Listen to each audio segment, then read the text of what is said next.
Welcome back to another deep dive into gaming's most emotionally devastating stories. Before we begin this journey through a plague tale, Requiem, let me know in the comments which country you're watching from. I love connecting with our global gaming community. Hit that subscribe button if you're ready for a complete breakdown of one of gaming's most heartbreaking tales. Drop a comment about what drew you to this story. Was it the sibling bond, the dark medieval setting, or something else entirely? In the blood-soaked annals of medieval France, where the Black Death carved its merciless path through kingdoms, few tales inspire more terror and heartbreak than that of Hugo and Emilie de Rune. 6 months have passed since their escape from the Inquisition's grasp. 6 months since the world witnessed the horrifying power that courses through young Hugo's veins. The Macula, an ancient curse that transforms innocent children into conduits of living plague, has marked the boy for a destiny more terrible than death itself. The year is 1349, and Europe trembles under the weight of pestilence and war. Yet in the sun-drenched lands of Provence, the de Rune family clings to a desperate hope. Hugo's episodes have grown stronger, more violent, more frequent. What began as simple nightmares now manifests as seizures that summon forth legions of rats from the very earth. His innocent brown eyes occasionally flicker with something ancient and hungry, something that recognizes neither family nor mercy. Emilie, now hardened by months of protecting her younger brother, has evolved from a frightened noble girl into a deadly force of nature. Her sling arm never wavers, her tactical mind never rests, and her love for Hugo burns with the intensity of 1,000 funeral pyres. She has killed to keep him safe. She has watched cities burn in their wake. Yet she would sacrifice 1,000 more lives, 1,000 more cities before she allows harm to befall her brother. Their mother Beatrice, haunted by the knowledge of her alchemical failures, searches frantically through ancient texts and forbidden formulas. The weight of her son's condition presses upon her shoulders like a burial shroud. She knows, though she dare not voice it, that conventional medicine holds no answers for Hugo's curse. The Macula demands sacrifice, demands blood, demands choices no mother should ever face. The family's journey south carries them toward Provence, where whispers speak of an alchemist named Vaudin, a man whose knowledge of the old ways might offer salvation. Lucas, their faithful companion and apprentice alchemist, has uncovered references to southern practitioners who understand the darker aspects of natural philosophy. Yet with each mile they travel, Hugo's condition deteriorates. His dreams grow more vivid, more prophetic, filled with images of a mysterious island where red stones rise from azure waters. The very rats of Provence seem drawn to Hugo's presence, gathering in ever-increasing numbers along their path. Local villagers speak in hushed tones of unnatural swarms, of crops devoured overnight, of livestock found stripped to bone by countless tiny teeth. The family moves through this landscape like harbingers of apocalypse, leaving whispers of plague and devastation in their wake. But Hugo's episodes reveal something far more terrifying than simple rat control. In his moments of seizure, when his consciousness abandons his small body to whatever ancient force inhabits his blood, the very fabric of nature bends to his will. Animals flee for miles around his location. Plants wither and die. The earth itself seems to recoil from his presence, as if recognizing a fundamental violation of natural order. Emilie watches her brother's transformation with growing desperation. The playful child who once delighted in simple games and stories now sits silent for hours, his gaze fixed on horizons only he can perceive. His laughter comes less frequently, replaced by sudden violent outbursts that summon forth nightmares from the bowels of the earth. She sees him slipping away, day by day, consumed by forces beyond mortal understanding. The family's destination holds promise and peril in equal measure. Ancient Provence, with its Roman ruins and forgotten alchemical laboratories, harbors secrets that predate the very foundations of Christianity. Here, in cities built upon the bones of empire, practitioners of the old arts once attempted to understand and control forces like the Macula.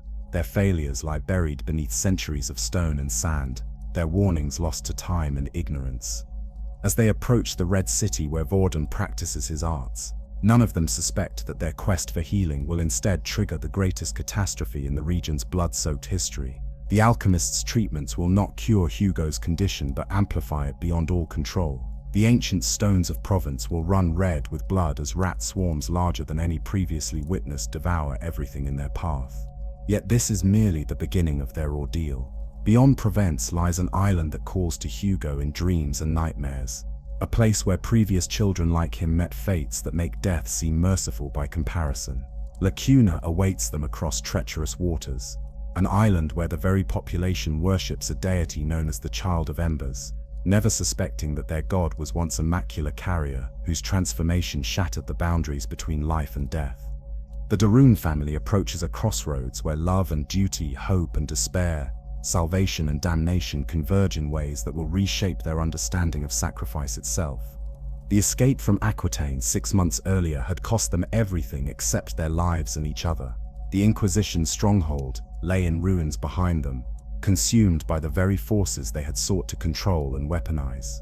Hugo's first major manifestation of power had reduced centuries of religious architecture to rubble and ash, but it had also revealed the true scope of what slumbered within his young body. The macula was not merely a disease or curse. It was something far older, far more purposeful, something that had chosen Hugo as its vessel for reasons that defied mortal comprehension. Those early months of hiding tested every bond of family loyalty and love. They moved from village to village, never staying longer than a few days, always watching for signs of recognition or pursuit. Hugo's episodes came without warning and with increasing frequency. A nightmare might trigger the summoning of 100 rats. A moment of anger could send rodents streaming from sewers and grain stores across an entire district. The family learned to read the signs in Hugo's behavior, the subtle tension in his shoulders, the distant look in his eyes that preceded catastrophe. Amicia's transformation during these months proved as remarkable as Hugo's deterioration. The sheltered noble daughter who had once spent her days in hawking and embroidery now moved through the world with the deadly precision of a trained killer. Her sling had become an extension of her will, capable of dropping armed men at distances that defied belief. More importantly, her mind had adapted to the brutal calculus of survival. She could assess threats, plan escape routes, and make life or death decisions with a cold efficiency that would have horrified her former self.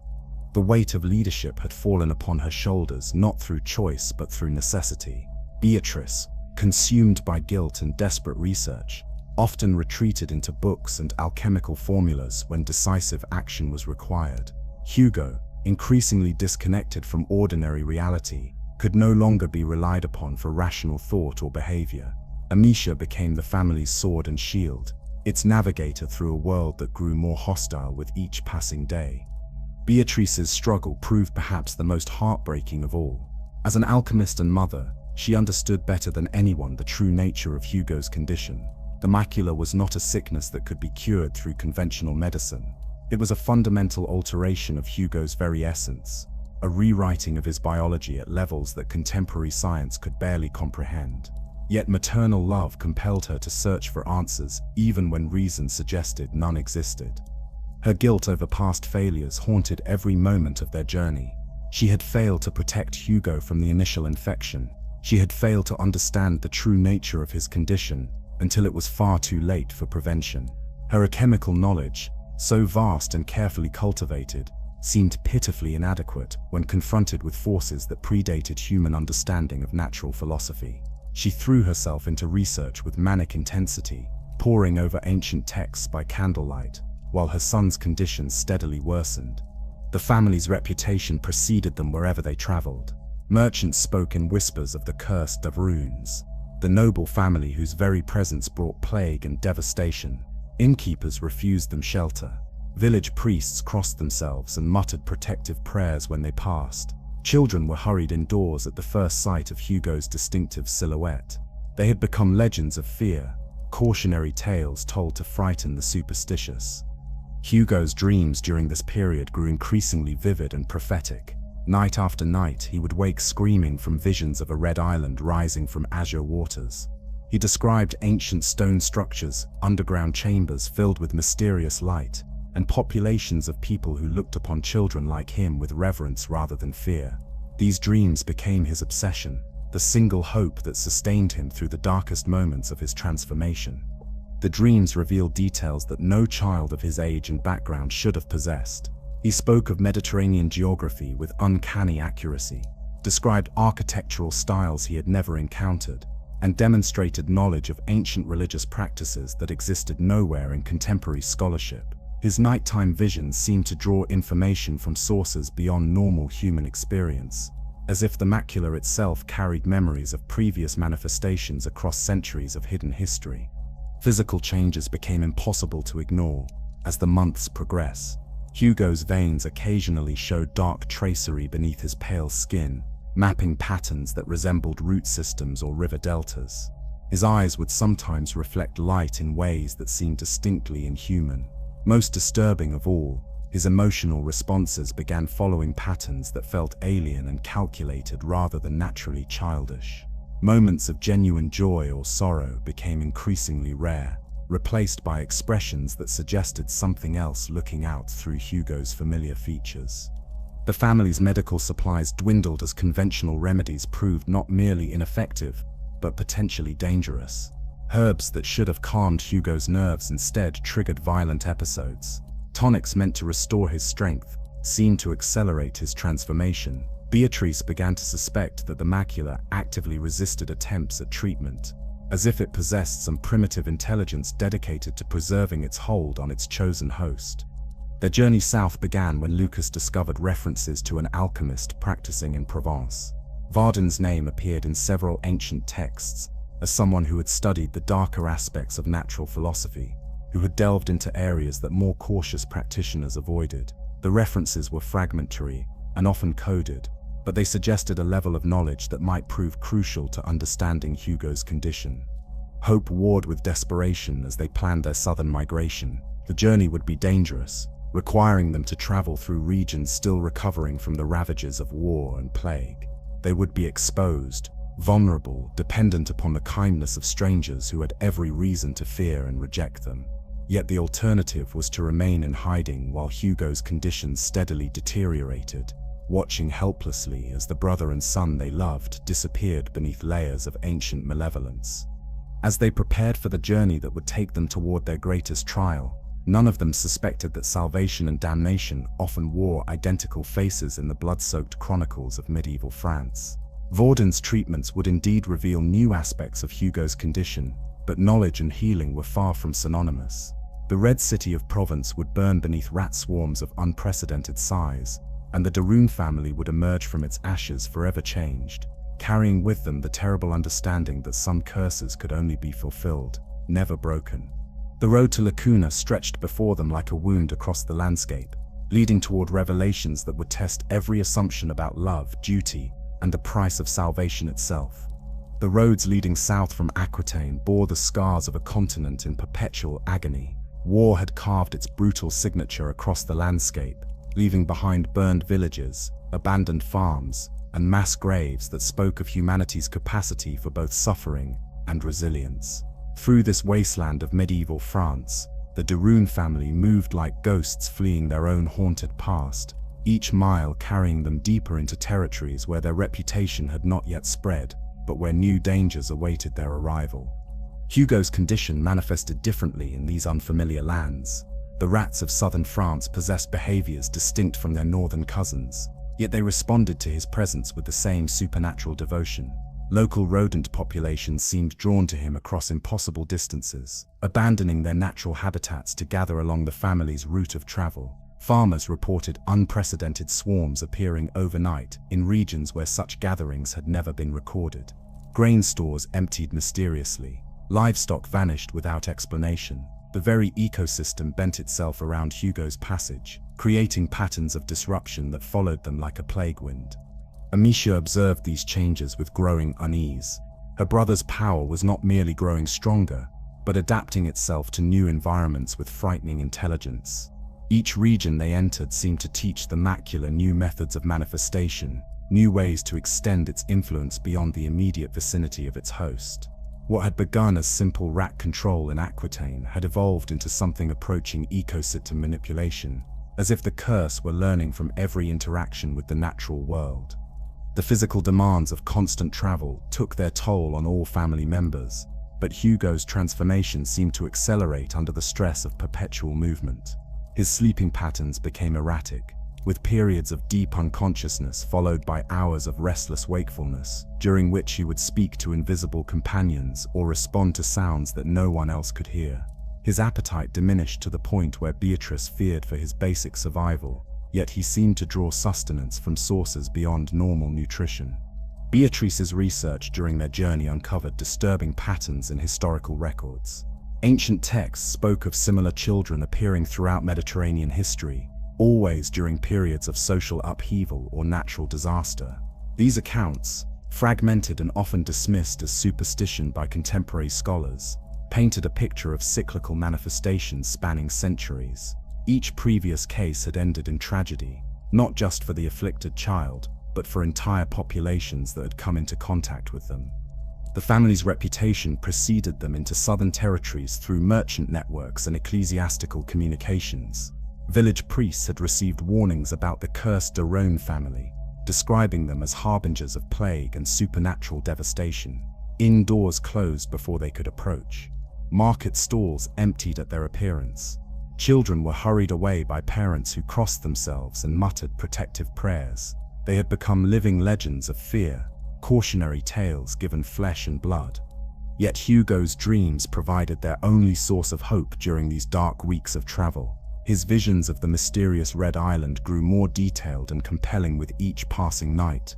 He described architectural features with impossible precision, spoke of underground chambers filled with strange luminescence, and demonstrated knowledge of ancient Mediterranean cultures that no child of his background should have possessed. These dreams became the family's guiding star, the single beacon of potential salvation that kept them moving forward through increasingly hostile territory. The young boy's prophetic abilities extended beyond dreams into waking moments of startling clarity.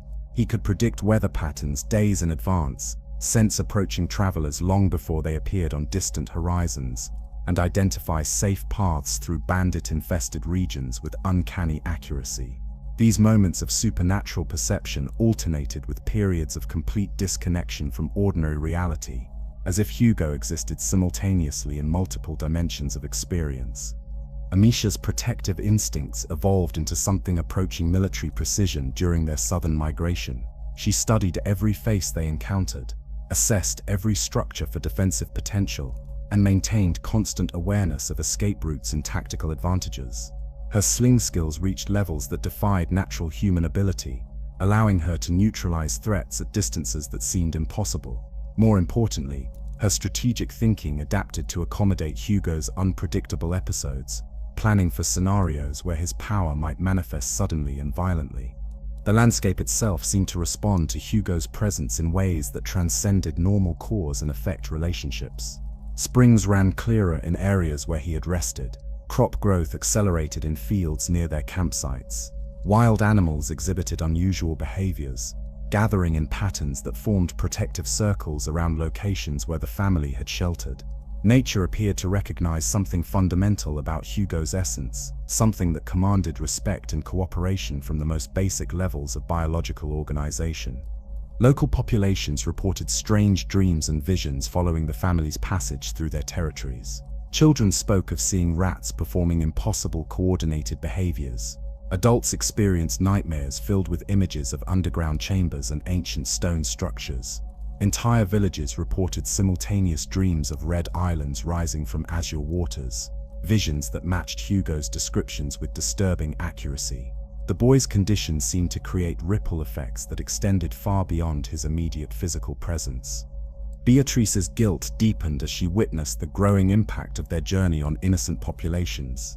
Every village they passed experienced some form of disruption or supernatural manifestation. Livestock behaved erratically. Crops failed without explanation. Water sources became contaminated with unknown substances. The family's very existence seemed to carry a curse that spread contamination wherever they traveled, yet they had no choice but to continue toward their destination in Provence. The ancient Roman ruins scattered throughout southern France triggered intense reactions in Hugo that suggested deeper historical connections.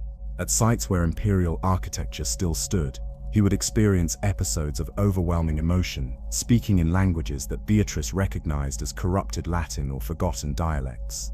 Archaeological remnants seemed to awaken memories or knowledge that existed somewhere within his transformed consciousness, as if the macula carried traces of previous manifestations across centuries of hidden history.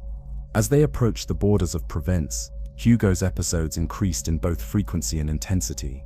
The proximity to their destination seemed to excite whatever force inhabited his body, causing manifestations that exceeded anything they had previously witnessed. Entire forests fell silent at his approach. Rivers changed course without explanation. The very stones beneath their feet seemed to vibrate with supernatural energy that resonated with his transformed biology. The family's arrival in Provence would mark the beginning of their greatest trial, though none of them yet suspected the true scope of the catastrophe that awaited them in the ancient Red City where Vaudin practiced his forbidden arts. The southern reaches of France had become a hunting ground for desperate men who viewed the chaos of war and plague as opportunities for personal enrichment. Bandit gangs roamed the trade routes with increasing boldness, knowing that legitimate authorities lacked the resources to maintain effective patrols across such devastated territories. These predators had heard whispers of the cursed Rune family, tales of supernatural phenomena, and hidden treasures that such unusual circumstances might conceal. To them, a noble family traveling without military escort represented the perfect combination of valuable targets and manageable opposition. The first attack came at dawn. While the family camped in the ruins of an abandoned monastery, 8 armed men emerged from the morning mist, with the practiced coordination of experienced killers. Their leader, a scarred veteran whose missing eye spoke of previous violent encounters, approached with the confident swagger of someone who had never met resistance. He could not overcome through superior numbers and ruthless brutality. He demanded their possessions with casual arrogance, expecting the usual cowering submission that such encounters typically produced. Amicia's response shattered every assumption these bandits had made about their intended victims. Her first slingstone took the leader's remaining eye with surgical precision, dropping him screaming to his knees before his companions could process what had occurred. Her second shot crushed the throat of the nearest archer, silencing his attempt to call for reinforcements. By the time the surviving bandits understood they faced trained opposition rather than helpless nobility, 3 of their number lay dead or dying in the monastery's ancient courtyard. Yet the true horror began when Hugo awakened from his uneasy sleep to find strangers threatening his family with naked steel. The boy's scream of terror and rage carried harmonics that seemed to resonate through dimensions beyond normal human hearing. Every rodent within 5 miles responded to that inhuman call, abandoning their burrows and nests to stream toward the monastery in numbers that defied natural explanation. The very ground seemed to writhe with living fur as thousands upon thousands of rats emerged from every crevice and shadow. The remaining bandits found themselves engulfed by a living tide of teeth and claws that showed no mercy for human flesh.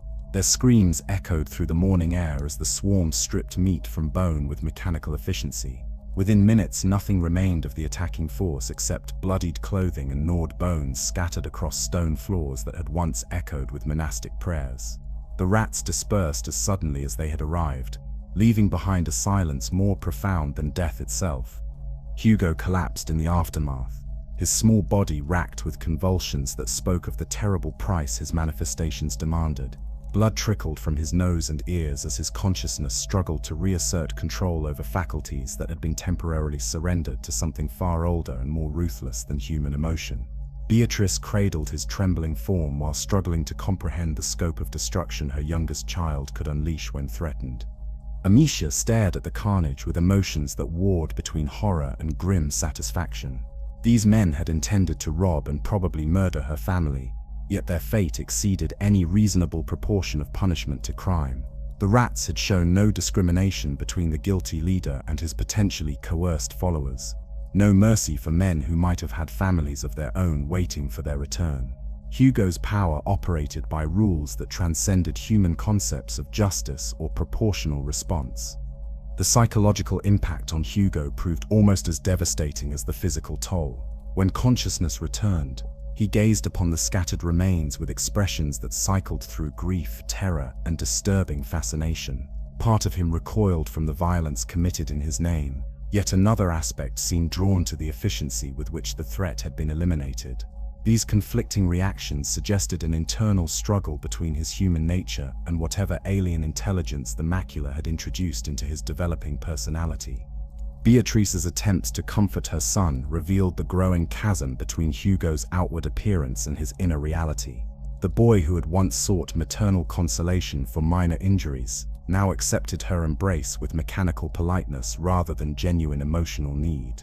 His responses carried undertones of condescension, as if he were humoring the concerns of someone whose understanding remained fundamentally limited. The transformation was not merely physical, but involved fundamental alterations to his capacity for human connection. The family's departure from the monastery carried new urgency as they realized the attack might represent advanced reconnaissance for larger bandit organizations.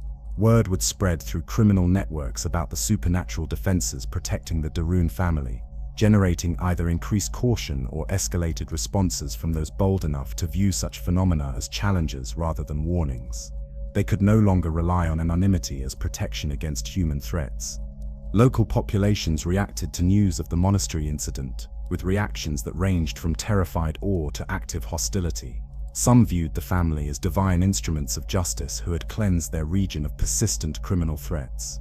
Others saw them as harbingers of supernatural evil, whose very presence invited catastrophe upon innocent communities. Village councils debated whether to offer them sanctuary or drive them away with armed force, creating an atmosphere of tension that complicated every aspect of their continuing journey. Hugo's dreams during the nights following the attack took on new dimensions of intensity and specificity. His visions of the mysterious Red Island now included detailed knowledge of defensive fortifications, underground tunnel systems, and strategic positions that suggested military rather than merely prophetic understanding. He spoke of ancient battles fought on red stones, of previous children who had commanded armies of vermin against human opponents, of victories and defeats that had shaped Mediterranean history in ways that official chronicles had forgotten or deliberately obscured. The encounter forced Amicia to confront the evolution of her own moral boundaries during their months of desperate survival. She felt no guilt over killing men who had threatened her family with violence. Yet the efficiency with which Hugo's power had eliminated the remaining threats troubled her in ways she struggled to articulate. The rats had responded to his emotional state rather than conscious command, suggesting that his growing detachment from human norms might eventually extend to situations where such extreme responses were neither necessary nor appropriate. Beatrice's research took on new urgency as she sought historical precedents for children who had wielded supernatural forces in combat situations.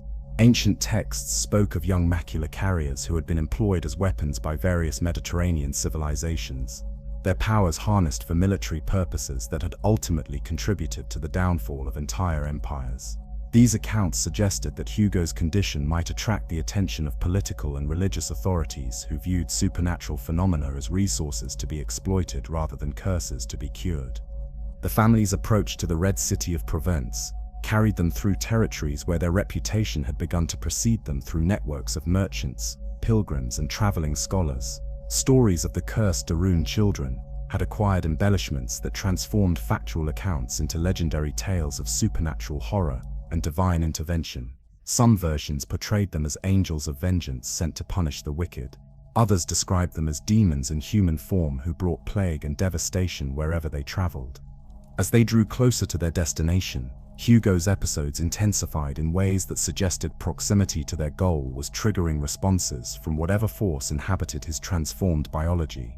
The Macula seemed to recognize something significant about the ancient city ahead, something that promised either fulfillment or catastrophe on a scale that would dwarf the monastery incident. The boy's fevered utterances spoke of underground chambers, alchemical laboratories, and experiments that had been conducted centuries before his birth yet somehow remained connected to his present condition. The Red City of Provence awaited them beyond the next hill, its ancient stones harboring secrets that would soon transform their quest for healing into a catalyst for devastation beyond their darkest nightmares. The Red City of Provence rose from the Mediterranean landscape like a fever dream carved from stone and ancient ambition.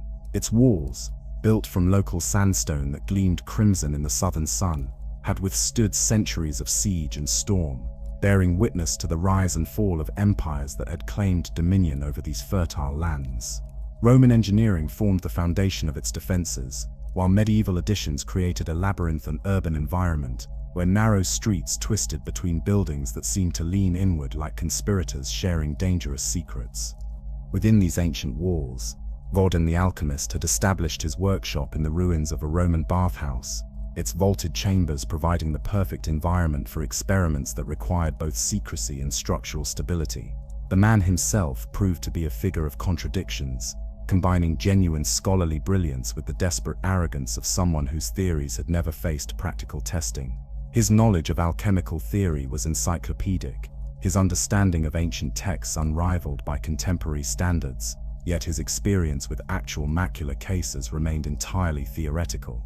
The family's arrival in the Red City generated immediate attention from both scholarly and religious communities. Vaudin had corresponded with alchemists across Europe about theoretical approaches to supernatural curses, making him acutely aware of the significance represented by Hugo's condition. Here was an opportunity to transform centuries of speculation into practical application, to validate theories that had remained untested due to the rarity of suitable subjects. His enthusiasm for the challenge overshadowed any consideration of the potential consequences should his treatments fail. Hugo's reaction to the city's ancient stones provided the first warning of impending catastrophe. The boy experienced violent convulsions upon crossing the threshold of Vaudin's workshop, his body responding to some resonance between the macula and whatever alchemical energies permeated the converted bathhouse. The very walls seemed to pulse with supernatural vitality, as if the centuries of experiments conducted within their confines had saturated the stone itself with transformative power that recognized and responded to Hugo's transformed biology. Vaudin's initial examinations revealed aspects of Hugo's condition that exceeded his most ambitious theoretical frameworks. The boy's blood showed properties that defied conventional understanding of human physiology, containing structures that resembled neither disease organisms nor natural cellular components. Under alchemical analysis, the samples demonstrated behaviors suggesting conscious intelligence, responding to stimuli in ways that implied awareness and purpose rather than random biological activity. The macula was not merely inhabiting Hugo's body but rewriting its fundamental nature at the most basic levels of organic organization. Beatrice watched these preliminary studies with growing unease, her maternal instincts warning her that Vaudin's fascination with Hugo's condition exceeded appropriate professional boundaries.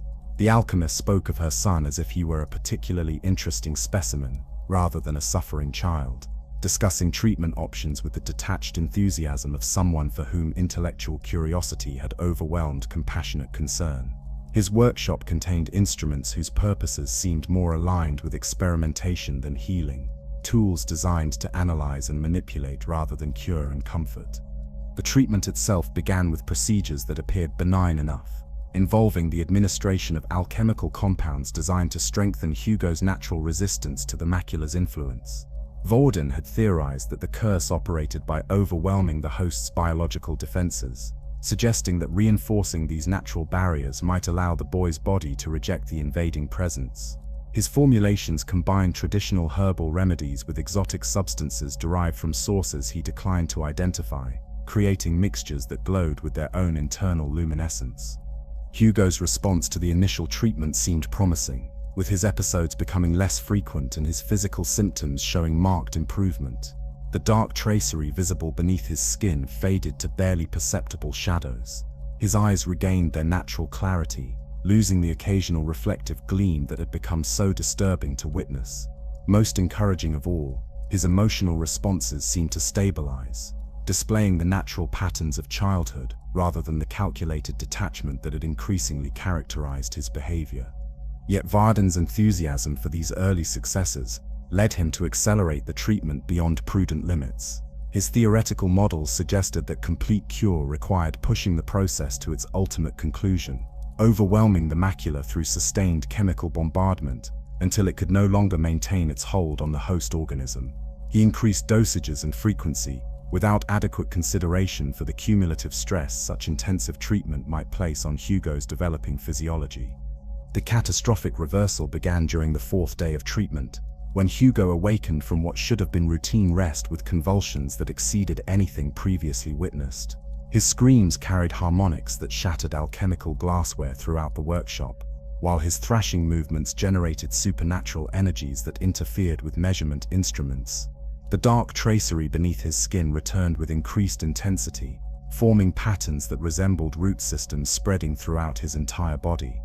Vaudin's attempts to counteract the reaction only accelerated the disaster, as his emergency compounds seemed to fuel rather than suppress the macula's resurgence. Whatever temporary weakness the initial treatments had created in the curse's hold on Hugo had been overcome, leaving behind a strengthened presence that now possessed intimate knowledge of alchemical countermeasures. The entity inhabiting the boy had learned from its encounter with human science, adapting its defenses to render future treatment attempts not merely ineffective but actively dangerous. The workshop became the epicenter of supernatural phenomena that defied rational explanation. Alchemical apparatus operated without human intervention, producing substances that had never appeared in any theoretical framework. Temperature fluctuations created frost patterns on stone walls, even as other surfaces became too hot to touch. Most disturbing of all, the building's population of ordinary rats began exhibiting coordinated behaviors that suggested external control, gathering in formations that resembled military units awaiting orders. Hugo's consciousness during these episodes seemed to fragment across multiple levels of awareness, allowing him to observe his own condition with detached analytical precision, while simultaneously experiencing the full emotional impact of his transformation. He described sensations of expansion beyond the boundaries of his physical form, awareness of rodent populations throughout the city, responding to impulses he could not consciously control. The Macula was using his enhanced state to extend its influence far beyond the confines of Vaudin's workshop. The city's rat population responded to Hugo's crisis with unprecedented organization, emerging from sewers, granaries and domestic hiding places to stream toward the workshop in numbers that overwhelmed every natural explanation. Citizens reported seeing rivers of rodents flowing through streets like floodwaters, moving with purpose and coordination that suggested intelligence rather than instinct. Shop doors splintered under the weight of countless small bodies. Windows shattered as swarms forced entry into buildings. The very foundations of structures groaned under the accumulated mass of vermin seeking proximity to their supernatural master. Emilie found herself helpless to protect either her brother or the innocent population whose lives were being destroyed by the consequences of their quest for healing. Her combat skills meant nothing against threats of this magnitude, while her tactical abilities could not devise strategies for containing supernatural forces that operated beyond the boundaries of physical reality. She could only watch in horror as the city that had offered them hope transformed into a nightmare that would haunt the survivors for generations. Beatrice's guilt reached unbearable levels as she witnessed the scope of devastation resulting from their decision to seek Vaudin's help. Every death in the streets below could be traced directly to their arrival in the city. Every family torn apart by the rat swarms could blame their suffering on the Rune family's desperate search for salvation. The cure they had sought was not merely impossible but actively destructive, creating cascades of consequences that far exceeded the original problem. The Red City's destruction unfolded with terrible inevitability as infrastructure collapsed under the combined weight of supernatural manifestation and sheer rodent mass.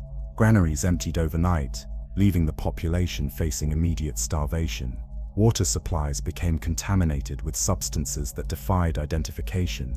Market squares filled with the remains of citizens who had been unable to escape the reaching tide of teeth and claws that answered to Hugo's unconscious commands. As the family prepared to flee the devastation they had inadvertently caused, Hugo's fevered dreams spoke of an island across Mediterranean waters, where red stones rose from azure depths, and ancient peoples had faced similar trials in ages past. Cuna called to him across the waves, promising answers that conventional wisdom could never provide, yet carrying implications that made the destruction of Provence seem like a gentle prelude to the true scope of the catastrophe that awaited their arrival. The Mediterranean stretched before them like hammered silver beneath the merciless southern sun, its waters concealing depths that had swallowed empires and witnessed transformations beyond mortal comprehension. Hugo stood at the prow of their chartered vessel, his eyes fixed on horizons that seemed to shimmer with possibilities invisible to ordinary perception. The dreams that had haunted his nights since childhood now pulled at his consciousness during waking hours, painting visions of red stones rising from azure depths with such clarity that reality itself seemed pale by comparison. The boy's prophetic abilities had guided them to this particular crossing with supernatural precision. He had directed them to a specific harbor where a weather-beaten captain named Roderick waited with his merchant vessel, though neither the man nor his crew understood why they had felt compelled to delay their departure for passengers they had never met. Hugo's influence extended beyond the realm of rats and vermin into subtler territories of human decision-making, creating patterns of synchronicity that bent probability itself to serve his unconscious will. Beatrice watched her son with emotions that warred between maternal love and growing terror. The child who had once sought comfort in her arms now stood apart from human connection, his attention focused on frequencies of existence that excluded ordinary family bonds. His conversations had become increasingly one-sided, with responses that suggested he was hearing voices or receiving information from sources that remained invisible to everyone else aboard the vessel. The Macula was not merely transforming his body, but restructuring his relationship with reality itself. The sea voyage revealed new aspects of Hugo's condition that defied every theoretical framework Beatrice had studied.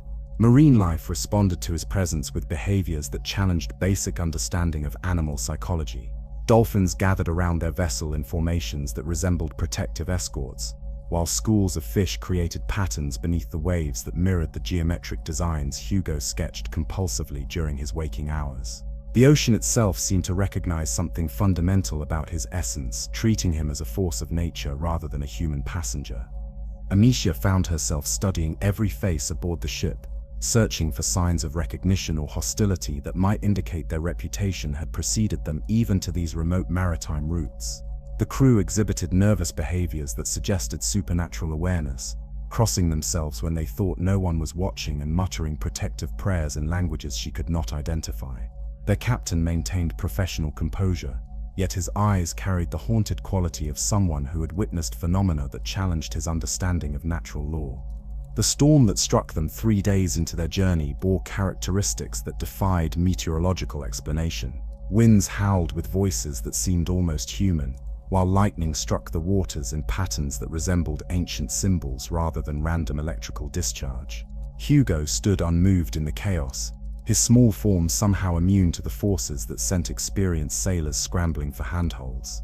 The tempest raged around him like a living thing seeking his attention, responding to his emotional states with intensity fluctuations that suggested conscious interaction. When their vessel finally foundered against the rocky approaches to Cuna, the family found themselves cast upon shores that Hugo recognized with disturbing familiarity.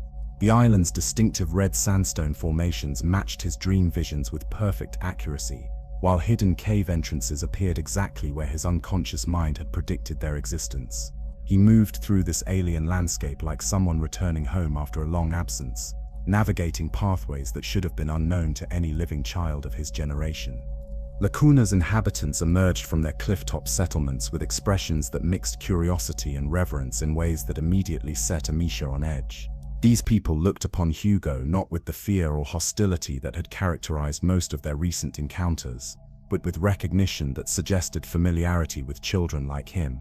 Their clothing bore embroidered symbols that matched the geometric patterns Hugo had been sketching obsessively, while their spoken language included words that he seemed to understand despite having no prior exposure to their dialect. The island's archaeological remnants told stories that predated recorded Mediterranean history, with stone structures that exhibited engineering techniques unknown to contemporary builders. Underground chambers carved from living rock contained murals depicting children surrounded by swarms of vermin, their young faces bearing expressions of both power and tragic isolation that perfectly captured Hugo's current condition. These ancient artists had encountered macula carriers in previous centuries, documenting their experiences with accuracy that suggested direct observation rather than mythological interpretation. Village elders spoke of the child of Embers with voices that carried the weight of generations passing down sacred knowledge through oral tradition. Their deity represented not abstract theological concepts, but historical memory of an actual child whose transformation had shaped their entire civilization. Religious artifacts displayed throughout their settlements bore images of a young figure commanding vast armies of rats, his eyes reflecting the same otherworldly gleam that increasingly characterized Hugo's expression during his episodes. Beatrice discovered that Cuna's population had developed cultural practices specifically designed to accommodate supernatural manifestations. Their architecture included underground tunnel systems that could channel and contain rat swarms, while their agricultural methods had adapted to periodic disruptions caused by children whose powers exceeded normal human limitations. These people had learned to coexist with forces that destroyed other communities, developing survival strategies passed down through generations of exposure to macula carriers. Hugo's reaction to the island's religious iconography revealed the depth of connection between his condition and the historical patterns that had shaped Cuna's civilization. Standing before ancient murals depicting the Child of Embers, his body trembled with recognition that transcended ordinary memory, as if the macula itself carried traces of previous manifestations across centuries of cyclical reappearance. The curse was not random or unique, but part of larger patterns that linked his individual suffering to cosmic forces operating on timescales beyond human comprehension. The island's children approached Hugo with fearless curiosity that contrasted sharply with the terror his presence typically inspired in young people. They had grown up hearing stories of children like him, learning to view supernatural abilities as natural variations rather than threatening aberrations. Their acceptance provided Hugo with his first taste of normal childhood interaction since his condition had begun manifesting, allowing glimpses of the boy he might have been under different circumstances. Yet this temporary respite carried undertones of foreboding that grew stronger with each passing day. The villagers' reverence for Hugo included expectations that extended far beyond simple acceptance of his condition. Their religious traditions spoke of cycles that required completion, of destinies that demanded fulfillment regardless of personal cost. The Child of Embers had not simply lived among them but had ultimately undergone transformation that elevated him beyond human limitations, while simultaneously destroying his connection to mortal existence. Ancient texts preserved in the island's religious archives described rituals that had accompanied previous macula manifestations, ceremonies that were presented as celebrations, but functioned as preparation for sacrificial obligations. The population's acceptance of Hugo came with implicit understanding that his presence represented not permanent blessing, but temporary visitation that would ultimately require resolution through methods that prioritized cosmic balance over individual survival.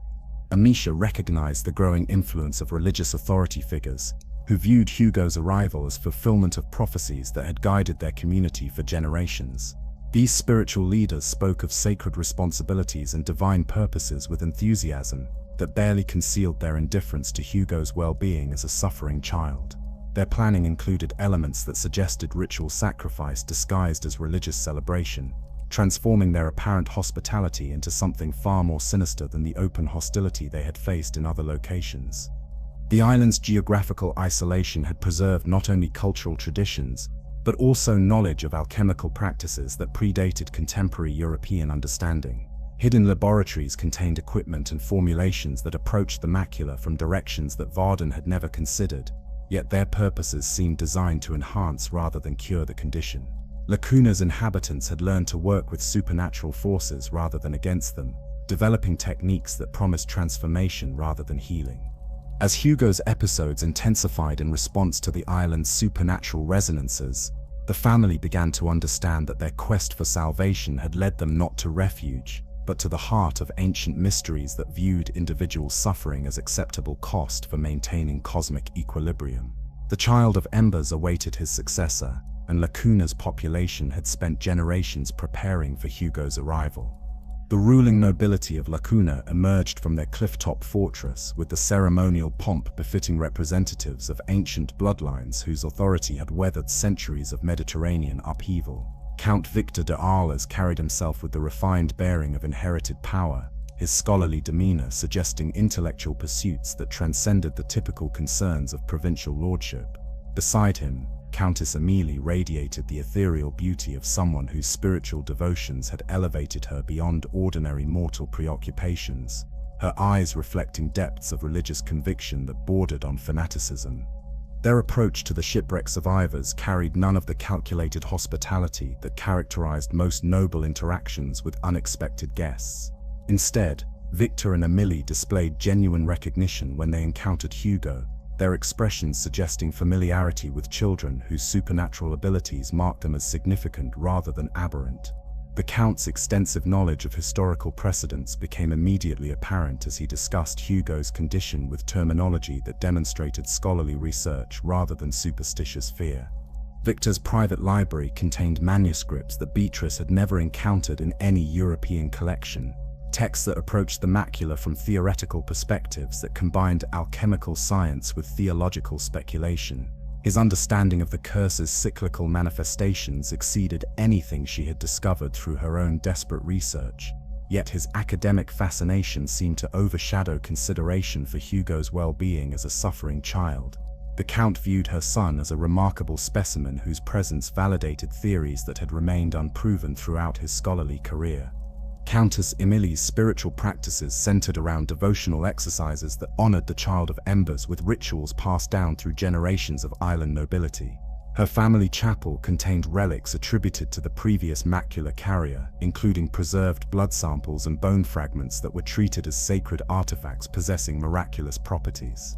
These religious observances had shaped her worldview in ways that transformed Hugo's arrival from unexpected encounter into prophetic fulfillment of divine promises.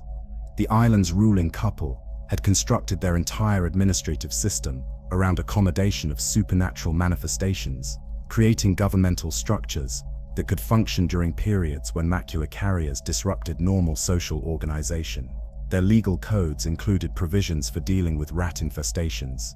Their taxation systems accounted for agricultural losses caused by supernatural phenomena, and their military forces trained specifically to protect rather than oppose children whose abilities exceeded human limitations. Yet beneath this apparent acceptance lay expectations that grew more demanding with each passing day of the family's residence on the Cuna. Victor's scholarly discussions increasingly focused on the completion of cycles that had been interrupted when previous Macula carriers died before reaching full transformation. His research suggested that Hugo represented an opportunity to witness processes that had remained incomplete throughout recorded history, offering insights that could revolutionize understanding of supernatural phenomena. Emilie's religious practices began incorporating Hugo into ceremonial roles that elevated him beyond the status of honored guest toward something approaching divine incarnation. Her chapel services included prayers that addressed him directly as manifestation of the child of Embers, while her private devotions involved meditation exercises designed to channel his supernatural energies for spiritual purposes. The Countess viewed Hugo's presence as validation of her lifelong dedication to religious observances that had prepared her for this sacred encounter. The couple's hospitality extended to providing Hugo with companions drawn from the island's population of children who had been born with various supernatural sensitivities. These young people possessed abilities that ranged from prophetic dreams to minor influence over animal behavior, creating a social environment where Hugo's more dramatic manifestations seemed like natural extensions of ordinary childhood development. For the first time since his condition had begun manifesting, he experienced peer acceptance rather than fearful rejection. Hugo's psychological response to this unprecedented acceptance revealed both the depth of his previous isolation and the dangerous seductiveness of being viewed as special rather than cursed. His confidence grew as island children sought his guidance and adult authorities treated his opinions with respectful attention. The constant vigilance that had characterized his interactions with strangers relaxed into something approaching normal social development, allowing glimpses of the personality that had been suppressed by months of defensive withdrawal. Yet this psychological healing came at the cost of increased episodes that seemed to feed on the island's supernatural resonances. Hugo's connection to Cuna's rat population grew stronger daily, with rodents throughout the island responding to his emotional states with coordination that suggested telepathic communication. His dreams merged seamlessly with waking consciousness, creating periods of expanded awareness during which he claimed to perceive events occurring in distant locations through the senses of vermin that served as extensions of his consciousness. Beatrice observed these developments with growing alarm as she recognized that the island's acceptance of Hugo came with implicit expectations of reciprocal obligation.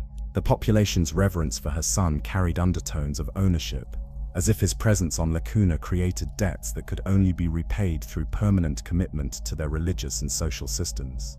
Their hospitality was transforming into subtle captivity disguised as honor and privilege. The island's cultural traditions included historical accounts of previous Macula carriers, whose stories ended not in cure or natural death, but in transformation events that elevated them beyond human limitations, while simultaneously severing their connections to mortal existence. These children had become objects of worship rather than individuals capable of independent choice, their supernatural abilities harnessed for purposes that served community needs rather than personal development.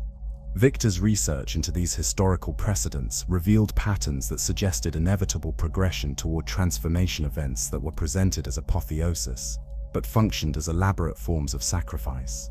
The island's religious architecture included ceremonial chambers designed specifically to contain and direct the energies released during these ultimate manifestations, while their social customs incorporated mourning rituals that honored the transcended children, while accepting their loss as necessary for maintaining cosmic balance. Emilie recognized the growing influence of island authorities, who viewed Hugo's eventual transformation not as tragedy to be prevented, but as destiny to be facilitated through proper ceremonial preparation. Their planning included detailed considerations of timing, location, and ritualistic elements that would maximize the spiritual benefits derived from Hugo's supernatural apotheosis. The family's quest for healing had led them into the heart of a civilization that viewed Macula carriers as sacrificial offerings to forces beyond human understanding. The introduction of Lauren and her cult of slavers added layers of immediate danger to the island's existing spiritual pressures.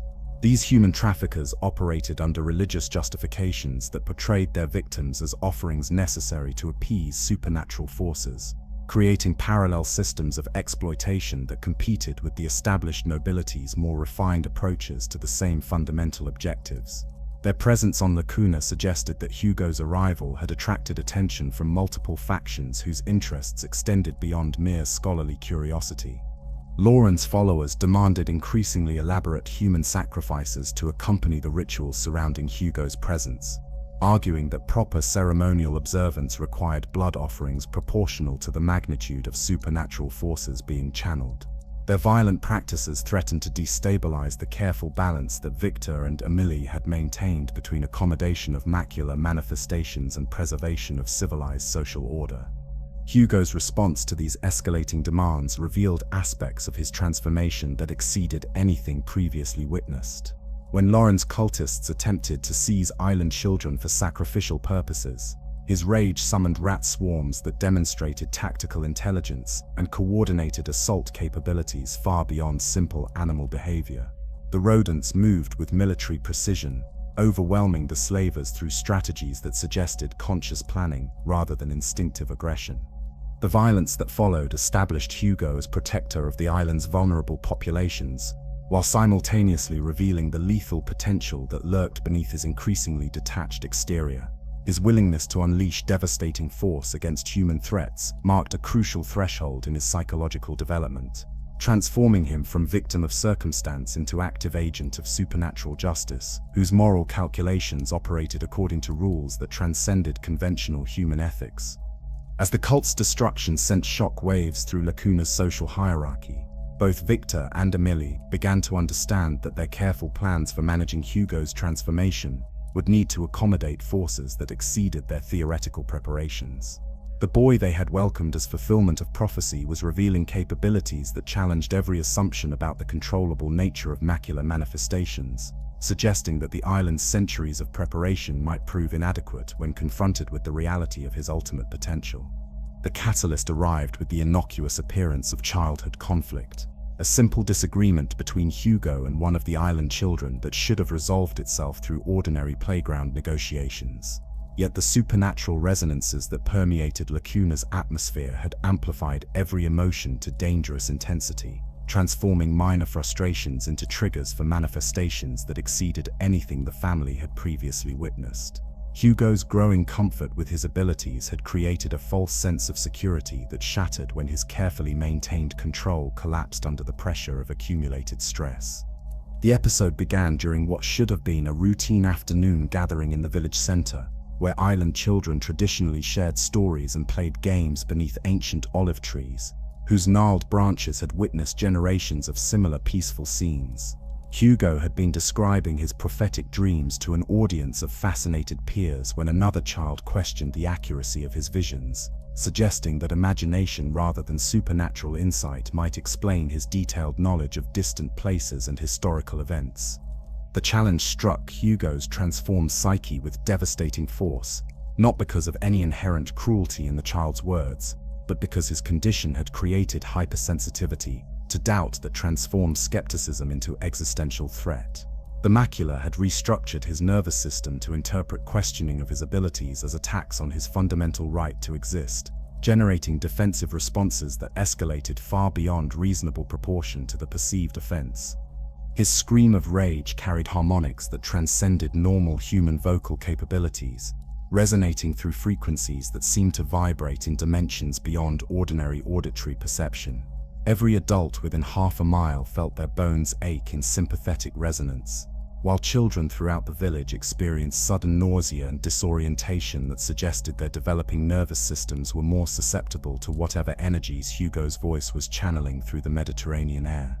The rats responded to his call with unprecedented organization and velocity, abandoning their normal habitats throughout Cuna to stream toward the village center in numbers that defied every natural explanation.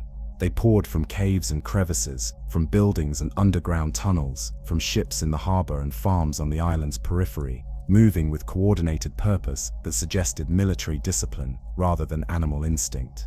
The very ground seemed to writhe with living fur as thousands upon thousands of rodents converged on Hugo's location. Yet this manifestation exceeded simple numerical superiority through demonstrations of tactical intelligence that challenged fundamental assumptions about the nature of animal consciousness. The rats organized themselves into formations that resembled cavalry units, infantry squares and siege engines, executing complex maneuvers that required planning capabilities far beyond anything attributed to rodent psychology. They moved with precision that suggested telepathic communication, responding to Hugo's emotional states with strategic adaptations that indicated real-time coordination across vast numbers of individual organisms. The island's human population found themselves paralyzed by terror that transcended rational fear of physical harm. The supernatural energies radiating from Hugo during his episode created psychological effects that reached directly into primitive brain structures responsible for species survival, triggering responses that bypassed conscious thought entirely. Adults who had lived their entire lives accommodating supernatural phenomena discovered that theoretical acceptance provided no protection against the reality of confronting forces that operated beyond human comprehension. Buildings throughout the village began showing structural damage, as the accumulated weight and movement of the rat swarms exceeded architectural tolerances, never designed to accommodate such extraordinary loads. Stone foundations cracked under pressure that seemed to defy basic physics, while wooden structures splintered as if the rodents possessed supernatural strength that allowed them to tear through materials that should have been impervious to their tiny claws and teeth. Hugo himself seemed to exist in multiple states of consciousness simultaneously, his physical body convulsing in apparent agony, while his voice continued channeling commands that demonstrated intimate knowledge of military tactics and strategic planning. His eyes reflected depths of ancient intelligence that suggested the presence of entities or memories that predated his individual existence, as if the Macula carried within itself accumulated knowledge from previous carriers across centuries of cyclical manifestation. Amicia found herself trapped between instinctive protective responses and horrified recognition that her brother had become the primary threat to everyone around him. Her combat skills meant nothing against dangers of this magnitude, while her tactical experience could not devise strategies for protecting innocent people from forces that seemed to operate according to rules that transcended physical reality. She could only watch in helpless terror as the boy she loved transformed into something that threatened to destroy everything in its path. Beatrice's attempts to reach Hugo through maternal connection proved not merely ineffective but actively dangerous, as her approach triggered defensive responses that included her among potential threats to be eliminated. The rats surrounding her son seemed to recognize family relationships as obstacles to his transformation, treating emotional bonds as chains that needed to be severed through whatever means proved necessary. Her scholarly understanding of the Macula provided no guidance for situations where academic knowledge became irrelevant in the face of supernatural forces that exceeded every theoretical framework. The episode's duration stretched far beyond anything previously recorded, with Hugo maintaining his enhanced state for hours that felt like eternities to witnesses trapped within the expanding sphere of his influence.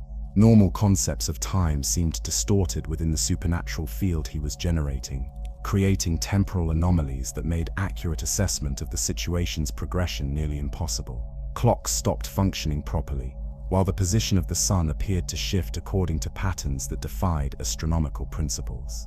Village elders who had spent lifetimes preparing for encounters with Macula carriers discovered that their cultural traditions provided inadequate preparation for the reality of confronting forces that exceeded their ancestors' most dramatic accounts. The historical descriptions they had preserved through oral tradition suddenly seemed conservative compared to the scope of devastation that Hugo's single episode was generating across their entire island community. Children who had initially approached Hugo with fearless acceptance now fled in panic, that revealed the instinctive wisdom of youth confronted with dangers that adult rationalization might dismiss, but childhood intuition recognized as existential threats. Their screams added to the cacophony of supernatural manifestation, creating feedback loops that seemed to amplify Hugo's power through resonances that fed on terror and chaos.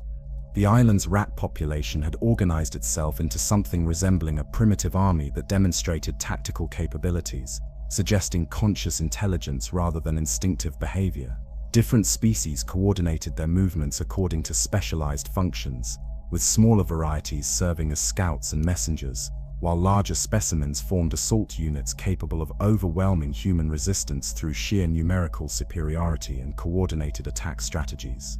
Hugo's consciousness during the episode seemed to fragment across multiple levels of awareness that allowed him to observe his own condition with analytical detachment, while simultaneously experiencing the full emotional impact of his transformation. He described later being able to perceive events throughout the island through the sensory organs of individual rats, creating a distributed intelligence network that provided real-time information about the effects of his manifestation on the human population.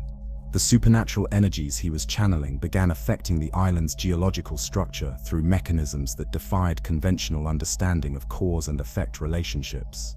Underground chambers carved by ancient civilizations resonated with frequencies that seemed to respond to his emotional state, while natural cave systems throughout Cuna exhibited acoustic phenomena that amplified and focused his voice in ways that created standing wave patterns visible to observers as distortions in the air itself.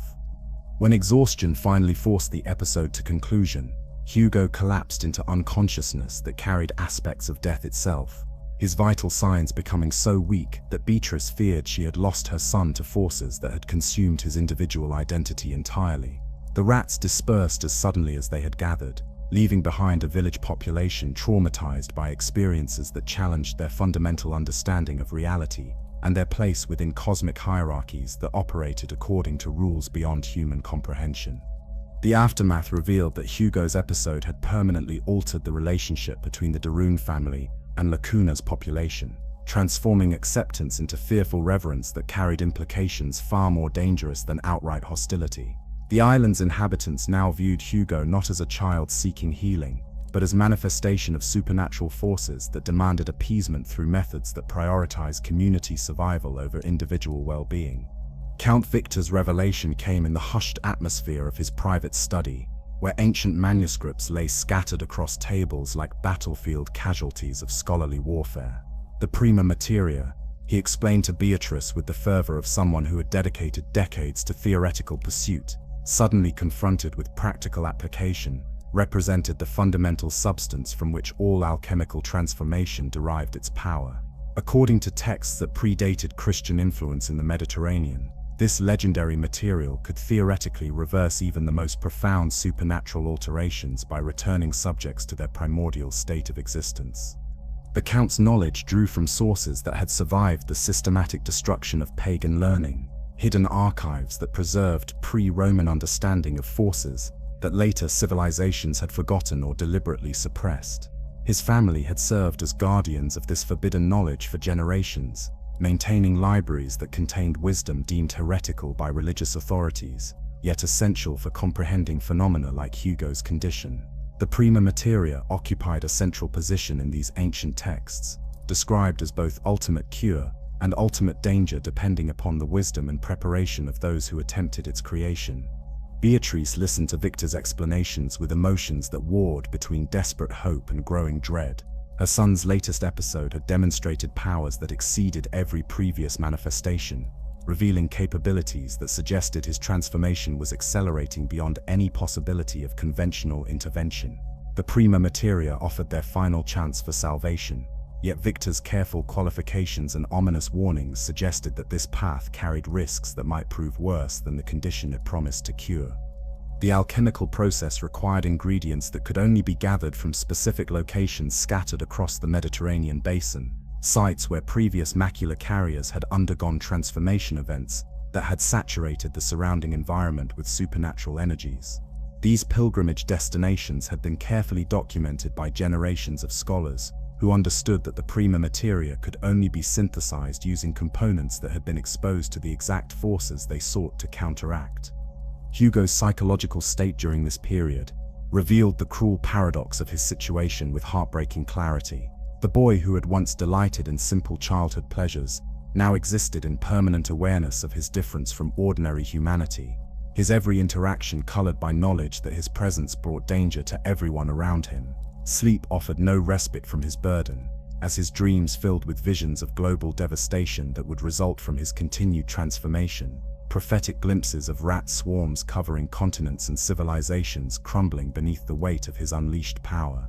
The island's population had responded to his latest episode by maintaining respectful distance that felt more like quarantine than reverence, their previous acceptance replaced by fearful recognition of the true scope of threat his condition represented.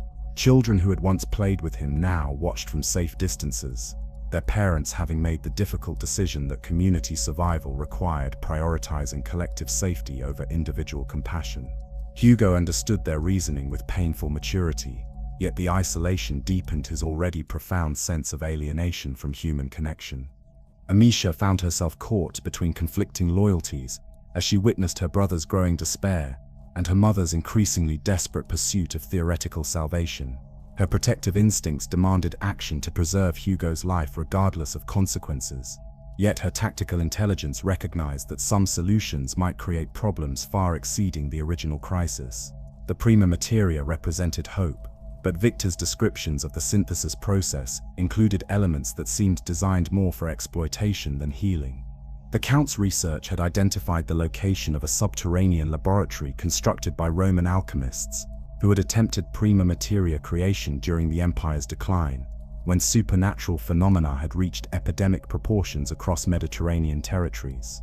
This ancient facility, carved into volcanic rock beneath Cuna itself, contained apparatus and formulations that had been abandoned when their creators realized the true cost of their experiments. Victor believed that completing their interrupted work might provide the key to Hugo's salvation. Descending into the laboratory complex revealed the ambitions and failures of previous generations who had faced similar challenges with resources that far exceeded anything available to contemporary practitioners. The Romans had approached alchemical science with engineering precision that created facilities capable of containing and directing energies that lesser installations could never accommodate safely. Yet their ultimate abandonment of the project suggested that technical capability alone could not overcome fundamental philosophical obstacles that made Prima Materia synthesis more dangerous than beneficial. Hugo's reaction to the ancient laboratory provided disturbing confirmation of the connections between his condition and the historical patterns that had shaped Mediterranean civilization. The preserved alchemical apparatus responded to his presence with activity that suggested conscious recognition, while inscribed formulas began glowing with their own internal luminescence when he approached. The facility had been designed to work with Macula carriers, yet its creators had ultimately concluded that such cooperation served purposes other than healing. The synthesis process itself demanded ingredients that could only be obtained through methods that challenged every ethical boundary Beatrice had maintained throughout her scholarly career. Prima Materia required components derived from willing sacrifice, blood freely given by subjects who understood the full implications of their contribution to the alchemical work. The Romans had apparently satisfied these requirements through religious practices that presented sacrifice as honor rather than death, creating volunteer systems that provided necessary materials while maintaining social stability. Victor's enthusiasm for the project carried undertones that suggested his motivations extended beyond simple desire to help Hugo recover from his condition. The successful creation of Prima Materia would validate theories that had occupied his entire academic career, providing proof of concepts that had remained unverified through centuries of speculation. His scholarly ambition seemed to eclipse consideration for the human cost that such achievement might demand from all participants in the process. The laboratory's preserved records revealed that previous attempts at Prima Materia synthesis had achieved technical success while producing results that differed dramatically from intended outcomes. Roman alchemists had indeed created the legendary substance, yet its application to macula carriers had not restored them to normal humanity, but rather accelerated their transformation into something that transcended both human limitations and human identity. The cure had proven worse than the condition it was meant to address. Hugo's growing awareness of these historical precedents deepened his internal conflict between hope for healing and acceptance of his probable destiny. His prophetic dreams now included visions of previous children who had undergone Prima Materia treatment, their faces bearing expressions of transcendent knowledge combined with profound isolation from everything they had once considered meaningful. The substance offered transformation rather than restoration, evolution rather than recovery. Beatrice's maternal instincts warred against her scholarly understanding, as she realized that Victor's proposed solution would not return her son to the happy child he had once been, but rather complete his transformation into something that might retain his memories while losing his essential humanity. The Prima Materia promised to preserve Hugo's life while destroying everything about him that she sought to protect through healing. The synthesis required Emilie's participation in ways that placed her directly in danger, as her emotional connection to Hugo made her blood particularly valuable for the alchemical process. Victor's formulations demanded contributions from family members whose love provided the spiritual resonance necessary for Prima Materia creation, yet such involvement carried risks that extended far beyond temporary physical discomfort. As the family prepared to attempt synthesis of their final hope for salvation, Hugo's condition continued deteriorating in ways that suggested they were racing against time limits imposed not by external circumstances, but by internal changes that were approaching irreversible thresholds. His episodes were becoming more frequent and intense, while his moments of normal consciousness grew shorter and more disconnected from ordinary human experience.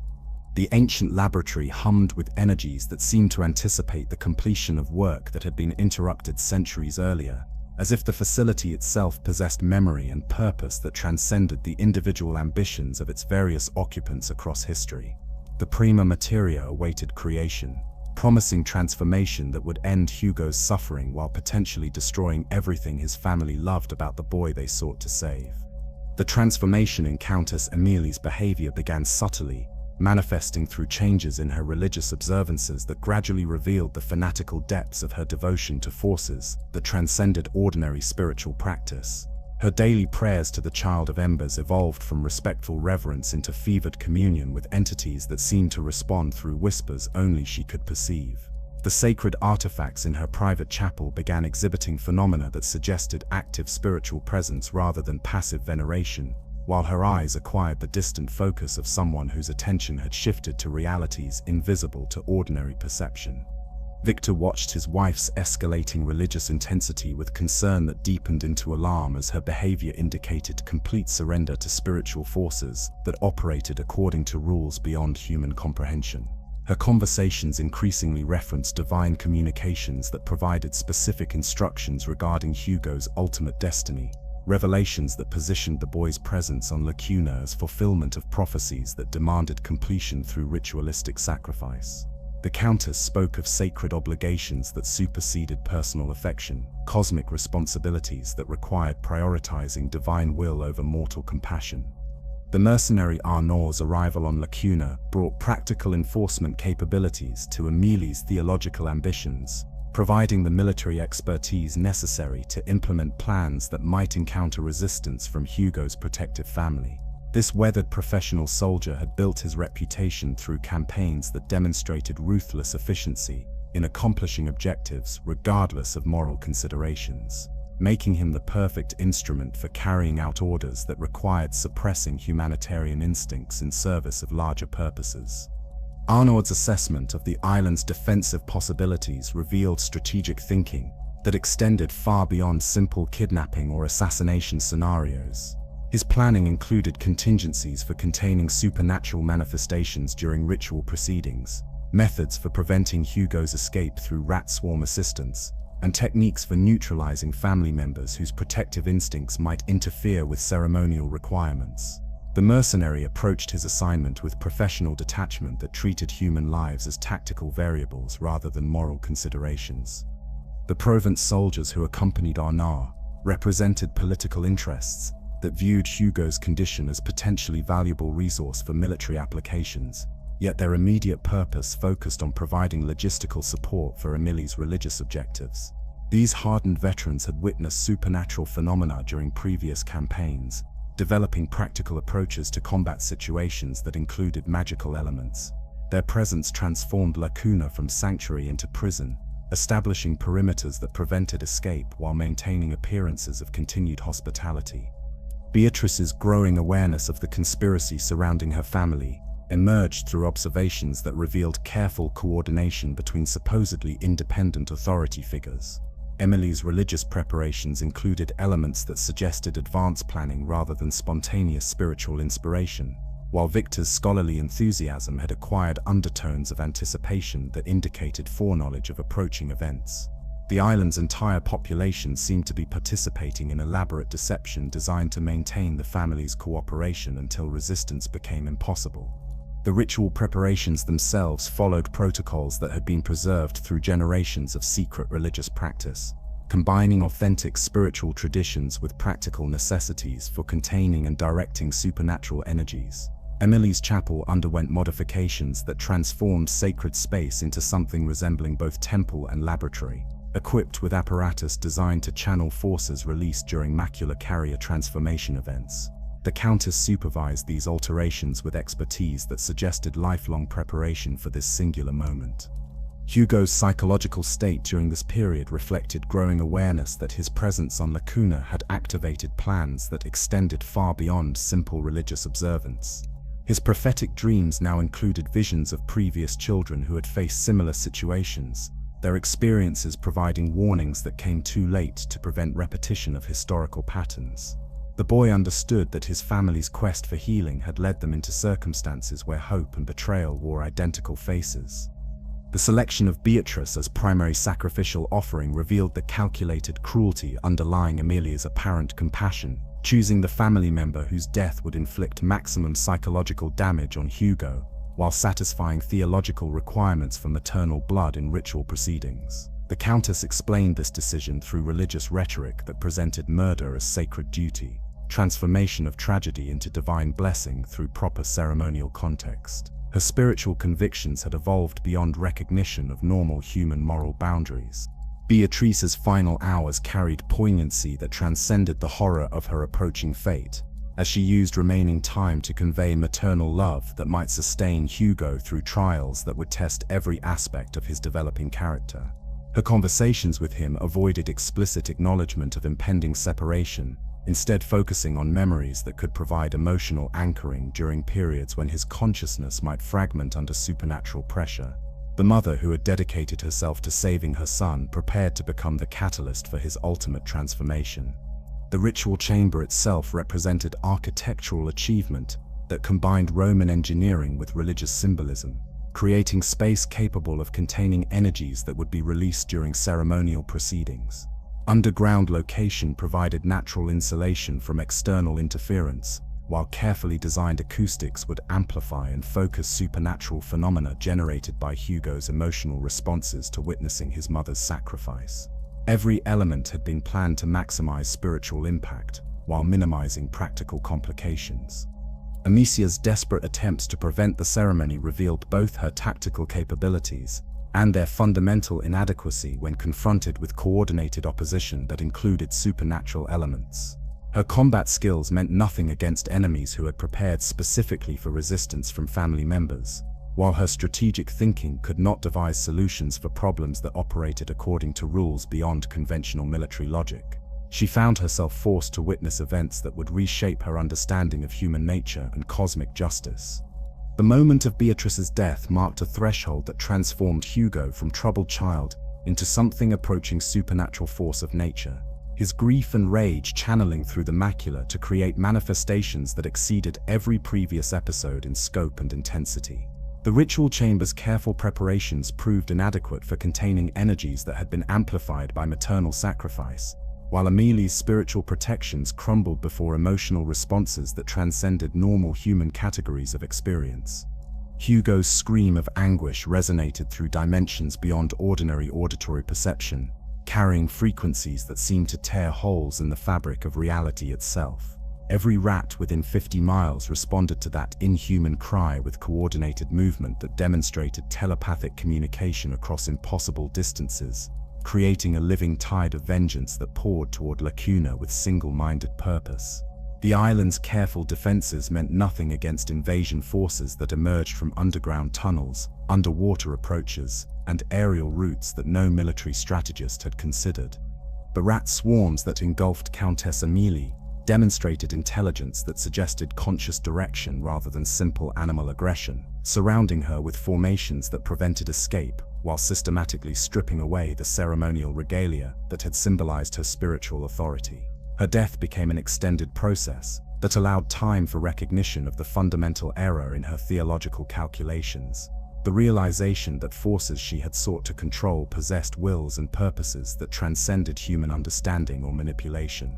Victor's response to his wife's destruction revealed the depth of his own complicity in events that had transformed scholarly curiosity into personal tragedy. His attempts to maintain rational analysis crumbled before emotional impact that shattered every assumption about his ability to observe supernatural phenomena from safe academic distance. The Count, who had dedicated his life to understanding Macula carriers, discovered that theoretical knowledge provided no protection against the reality of confronting forces that operated beyond human comprehension. The island's population found themselves trapped between Hugo's unleashed power and their own participation in events that had triggered supernatural retribution, extending far beyond reasonable proportion to their individual guilt. The carefully maintained social order that had accommodated previous macula manifestations collapsed under pressures that exceeded every historical precedent, creating chaos that transformed Cuna from sanctuary into battlefield, where survival required abandoning every conventional moral consideration. Arnaud's military expertise proved utterly inadequate for combat situations that included opponents whose capabilities transcended physical limitations, while his Provence soldiers discovered that conventional weapons meant nothing against enemies that could coordinate attacks through supernatural communication systems. The mercenary force that had arrived to implement human plans found themselves confronting cosmic justice that operated according to rules that no earthly authority could influence or control. As Hugo's transformation accelerated beyond every threshold that had previously contained his episodes, the de Rune family realized that their quest for healing had led them not to salvation, but to the heart of ancient mysteries that viewed individual suffering as acceptable cost for maintaining patterns that extended across centuries of cyclical repetition. Beatrice's sacrifice had not appeased supernatural forces, but rather awakened them to possibilities that threatened to reshape Mediterranean civilization, according to priorities that transcended human survival itself. The aftermath of Beatrice's death created a void in Hugo's emotional landscape that the macula rushed to fill with alien purposes and inhuman priorities, accelerating his transformation beyond every threshold that had previously contained his episodes within manageable boundaries. The boy who had once sought maternal comfort for minor injuries now existed in permanent communion with forces that viewed human attachments as obstacles to be eliminated through whatever methods proved most efficient. His grief evolved from natural childhood response into something approaching cosmic rage that demanded satisfaction on scales proportional to his expanding awareness of universal injustice. Physical changes that had previously remained subtle now manifested with undeniable clarity, transforming Hugo's appearance in ways that marked him as fundamentally different from ordinary humanity. The dark tracery beneath his skin had evolved into patterns that resembled circuit boards or neural networks, mapping pathways through which supernatural energies flowed with increasing intensity. His eyes had acquired reflective properties that created the impression of looking into deep water at night, while his voice carried harmonics that suggested multiple speakers occupying the same vocal apparatus. The island's rat population had organized itself into something resembling a primitive civilization that demonstrated social structures and communication systems far exceeding normal rodent capabilities. Different species had assumed specialized roles within hierarchical organization that included scouts, messengers, engineers, and combat units. Each group responding to Hugo's emotional states with coordinated behaviors that suggested telepathic connection rather than simple animal conditioning. The rats had become extensions of his consciousness, allowing him to perceive events throughout Cuna through thousands of individual sensory organs.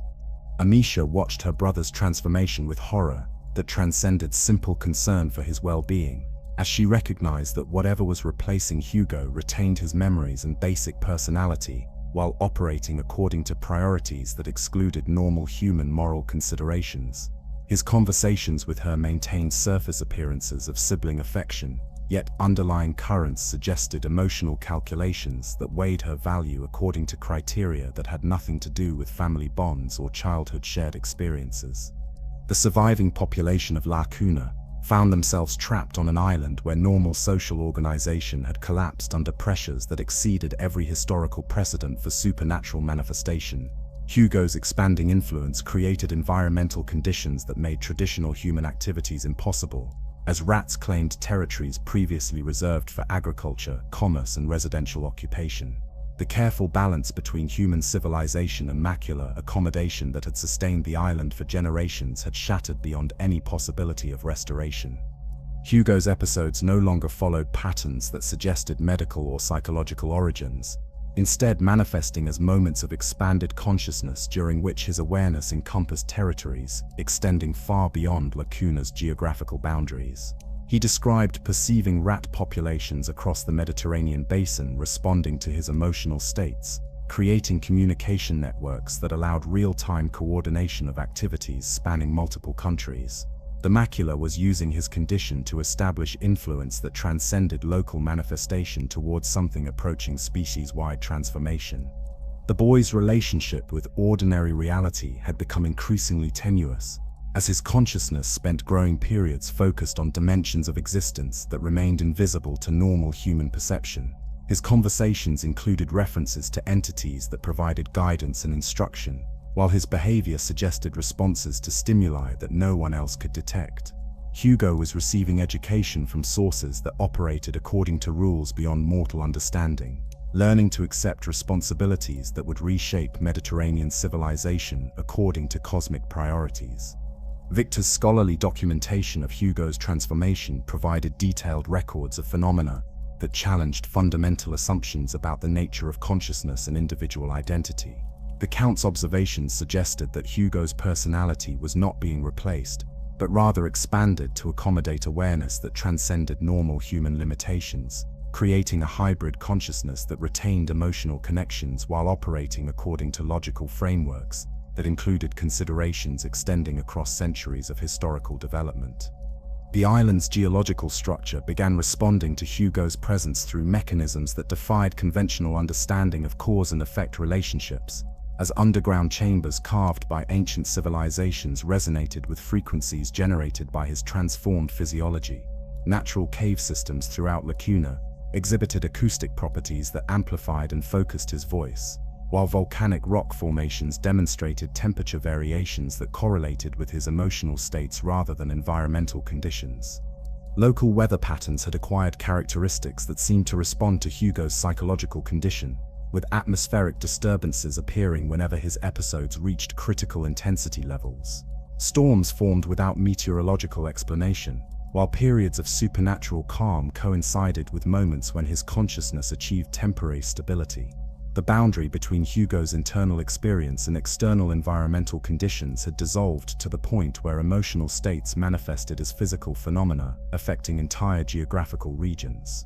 Amicia's attempts to maintain connection with her transforming brother revealed both the depth of their sibling bond and its fundamental inadequacy when confronted with changes that operated beyond normal human categories of experience.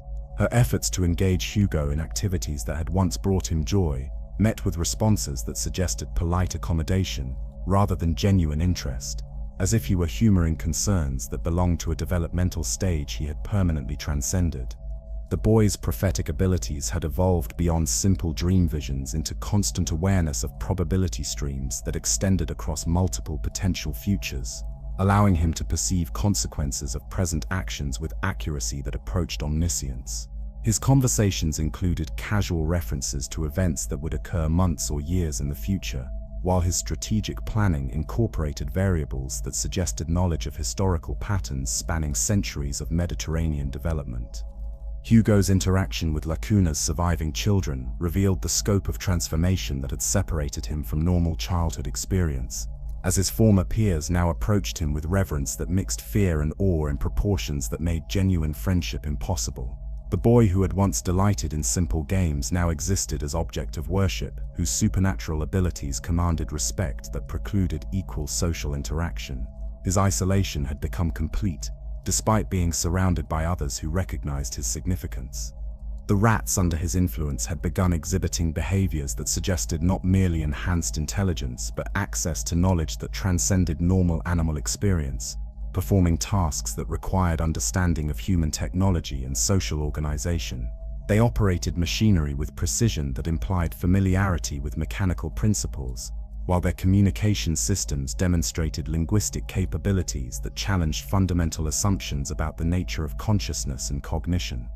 Count Victor's research into historical precedents had uncovered accounts of previous Macula carriers, whose transformations had followed similar patterns, suggesting that Hugo's condition represented not unique individual crisis, but recurring phenomenon that appeared cyclically throughout Mediterranean history. These ancient cases had ultimately concluded through events that elevated the affected children beyond human limitations, while simultaneously severing their connections to mortal existence entirely. The island's defensive preparations had proved utterly inadequate for containing manifestations that exceeded every theoretical framework upon which Cuna's civilization had been constructed. Military fortifications designed to protect against human threats meant nothing when confronted with enemies that could coordinate attacks through supernatural communication systems, while social institutions created to accommodate supernatural phenomena collapsed under pressures that transcended their organizational capacity. As Hugo's consciousness continued expanding beyond boundaries that had previously defined individual identity, his family realized that their quest to save him had led them to witness transformation that was reshaping not only their son and brother, but potentially the entire balance between human civilization and cosmic forces that operated according to purposes beyond mortal comprehension. The threshold he approached represented not healing but apotheosis that would preserve his essential nature, while translating it into forms that transcended normal categories of existence. The boy who had once needed protection from supernatural forces that threatened to overwhelm his developing personality had evolved into something approaching supernatural force himself, wielding capabilities that placed him beyond human protection, while simultaneously removing him from human connection. Hugo was approaching the final stage of transformation that would complete his evolution from cursed child into something that retained his memories while operating according to priorities that excluded normal human concerns about individual survival or family bonds. Cuna trembled beneath the weight of changes that suggested the island itself was being transformed into something that could accommodate Hugo's expanding presence, while the surrounding Mediterranean waters exhibited phenomena that indicated his influence was extending toward continental scales that would reshape civilizations across multiple nations. The threshold awaited his crossing, promising completion of transformation that would end his suffering while potentially destroying everything his family had sought to preserve through healing.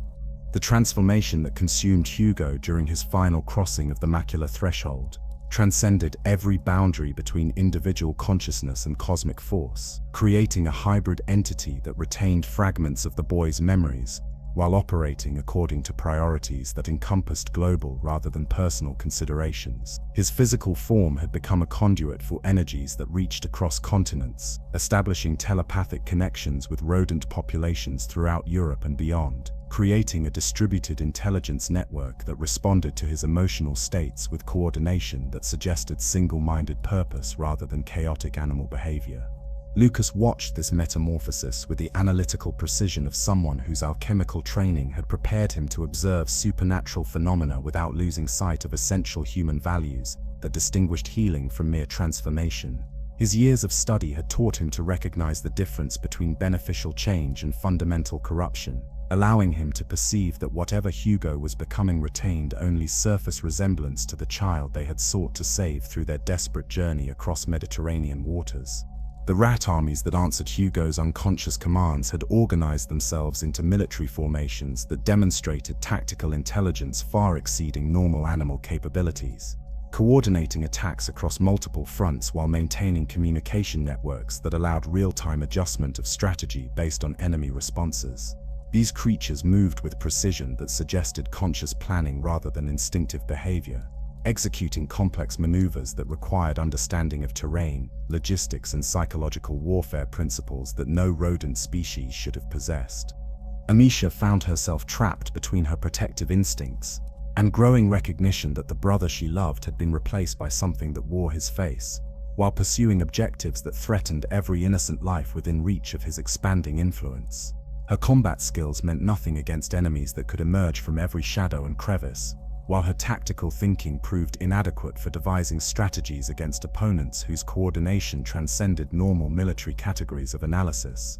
The island of Cuna had become the epicenter of supernatural manifestation that affected weather patterns, geological activity, and biological systems across the entire Mediterranean basin, with reports reaching them of similar rat behavior in distant cities that suggested Hugo's influence was spreading at rates that defied physical limitations. Ships arriving from mainland ports described scenes of coordinated rodent activity in Rome, Constantinople, and Alexandria, indicating that whatever force had consumed Hugo operated through mechanisms that transcended normal concepts of distance and time.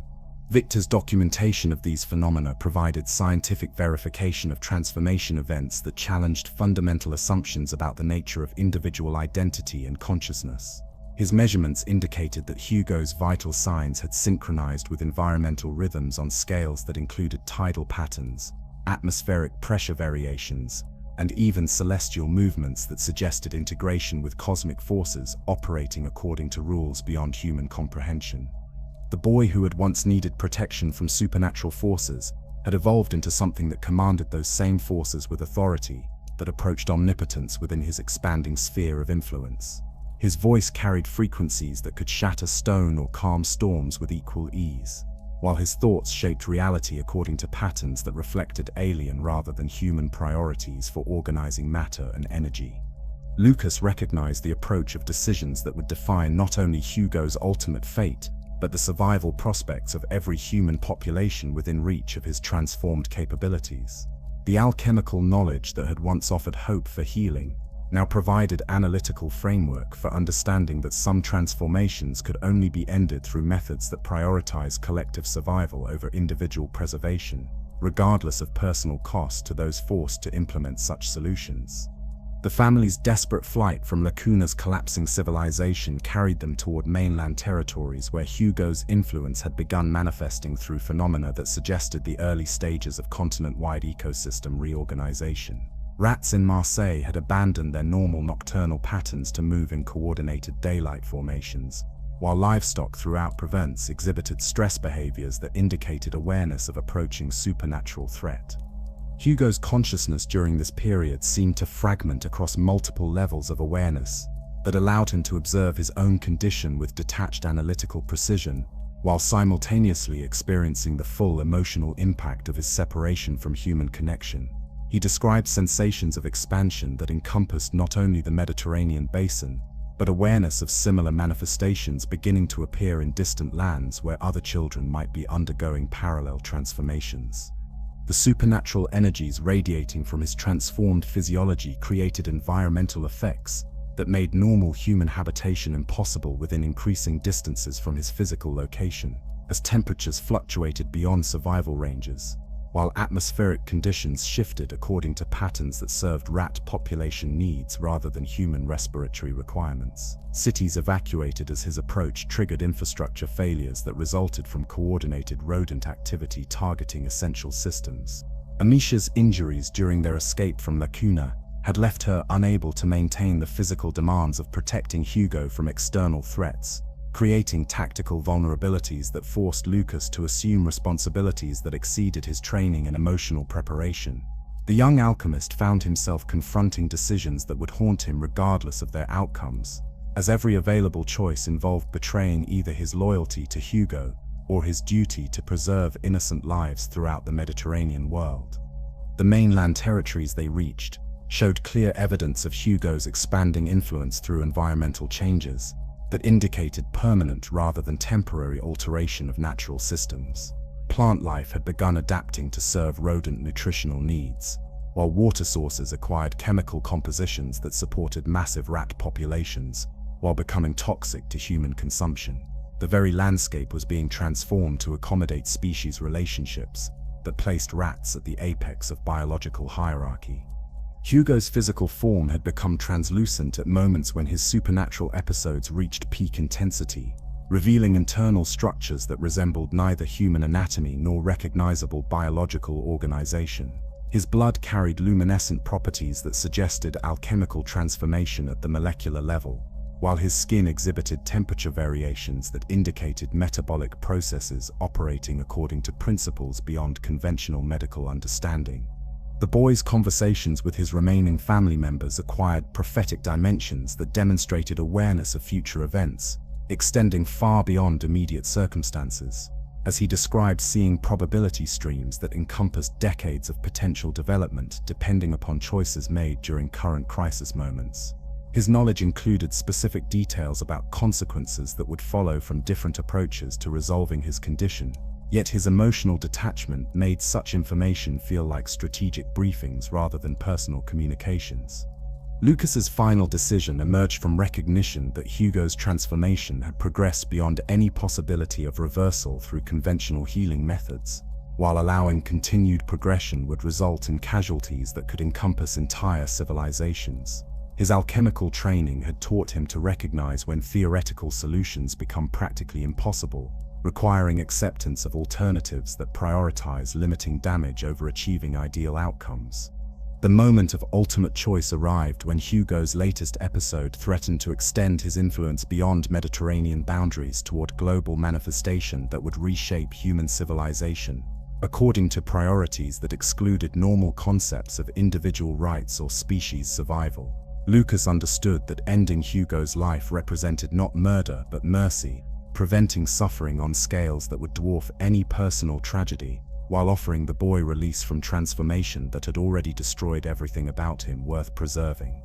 The method Lucas employed drew from alchemical knowledge that allowed painless separation of consciousness from physical form, providing Hugo with peaceful transition rather than violent termination, while ensuring that supernatural forces inhabiting his body could not transfer to alternative hosts. His approach combined scientific precision with emotional compassion, honoring both his duty to protect innocent populations and his love for the child Hugo had once been. Hugo's final moments included brief return of human consciousness that allowed him to recognize Lucas's choice as act of love rather than betrayal, expressing gratitude for release from burden that had exceeded any child's capacity to bear, while maintaining dignity and identity. His death occurred with supernatural phenomena that suggested peaceful resolution rather than violent conflict, as cosmic forces that had used his body acknowledged the completion of whatever purpose his transformation had served. The immediate aftermath of Hugo's death created environmental changes that indicated global return to natural patterns of species relationships, with rat populations throughout Europe returning to normal behaviors while atmospheric disturbances subsided towards seasonal norms. The supernatural crisis that had threatened Mediterranean civilization ended with quietude that suggested relief rather than defeat, as if cosmic forces had been satisfied by Hugo's willing acceptance of his destiny rather than demanding continued struggle against inevitable conclusion. Lucas carried the weight of his decision with understanding that history would judge his actions according to their consequences rather than their motivations, yet recognition that alternative choices would have resulted in casualties extending far beyond single family's tragedy provided emotional foundation for accepting responsibility that would define the remainder of his life. The mountain retreat that Amicia had chosen for her solitary existence carved itself into the landscape like a wound that refused to heal, its isolated position reflecting the psychological distance she maintained from human civilization that could never understand the scope of loss she carried within her transformed heart. 12 months had passed since Lucas made his terrible choice in the ruins of Marseille. 12 months since the boy who had been her entire world slipped away into peaceful silence that ended both his suffering and her purpose as his protector. The alpine environment provided sanctuary that operated through physical rather than emotional isolation, placing barriers of stone and snow between her shattered psyche and populations whose concerns seemed trivial when measured against memories of cosmic forces that had reshaped Mediterranean civilization through a child's transformation.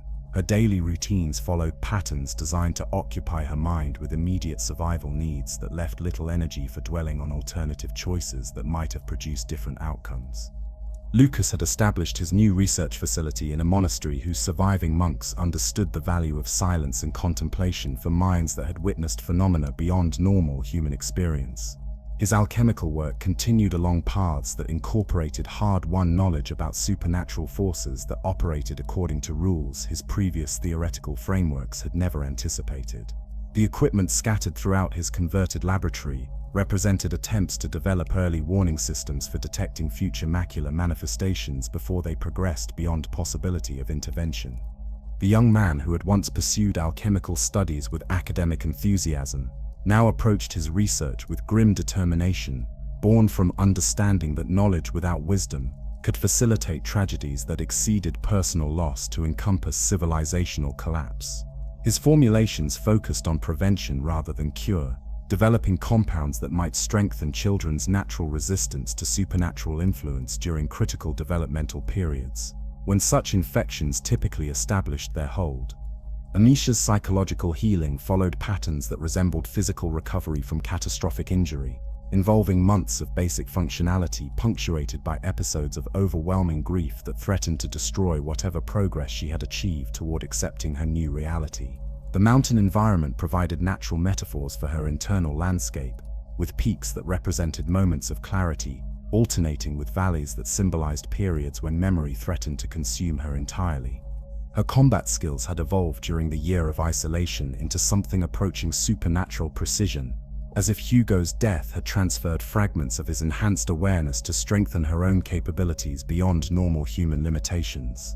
Her sling work achieved accuracy that defied mathematical probability, while her tactical thinking incorporated intuitive elements that suggested access to information sources beyond conscious analysis. The nightmares that plagued her sleep carried prophetic dimensions that provided fragmentary glimpses of other children, whose developing conditions might eventually require intervention using knowledge gained through Hugo's tragedy. These visions suggested that the macula operated according to cyclical patterns that would inevitably produce future manifestations, creating moral obligations for those who possessed experience necessary to recognize early warning signs. Lucas documented his research through journals that combined scientific observation with philosophical reflection on the ethical boundaries that separated healing from exploitation when dealing with supernatural phenomena. His writings explored questions about whether alchemical intervention represented medical treatment or playing with forces beyond human authority, while acknowledging that inaction carried consequences equally devastating as misguided attempts at cure. The broader Mediterranean world had begun recovering from the ecological disruptions that Hugo's transformation had created, with rat populations returning to normal behavioral patterns while environmental conditions stabilized towards seasonal norms. Yet subtle changes persisted that suggested permanent alterations to natural systems, creating new evolutionary pressures that might influence species development in ways that would become apparent only across multiple generations. Religious authorities throughout Europe struggled to incorporate recent events into theological frameworks that could acknowledge supernatural phenomena without undermining fundamental doctrinal principles about divine authority and human agency. The Vatican commissioned secret investigations that sought to understand whether Hugo's condition represented demonic possession, divine punishment, or natural variation that required accommodation within existing spiritual traditions. Amicia's gradual reintegration with human society began through tentative contacts with traveling merchants who recognized her skills as valuable for protecting their caravans through bandit-infested territories. These professional relationships allowed her to test her psychological stability while contributing to enterprises that served constructive purposes rather than destructive ends, creating foundation for eventual return to social engagement. The knowledge she had gained through witnessing Hugo's transformation provided unique qualifications for identifying children whose developing conditions might indicate early stages of macular infection. Her experience encompassed not only the supernatural aspects of such manifestations, but also the family dynamics and social pressures that shaped how communities responded to individuals whose abilities transcended normal human categories.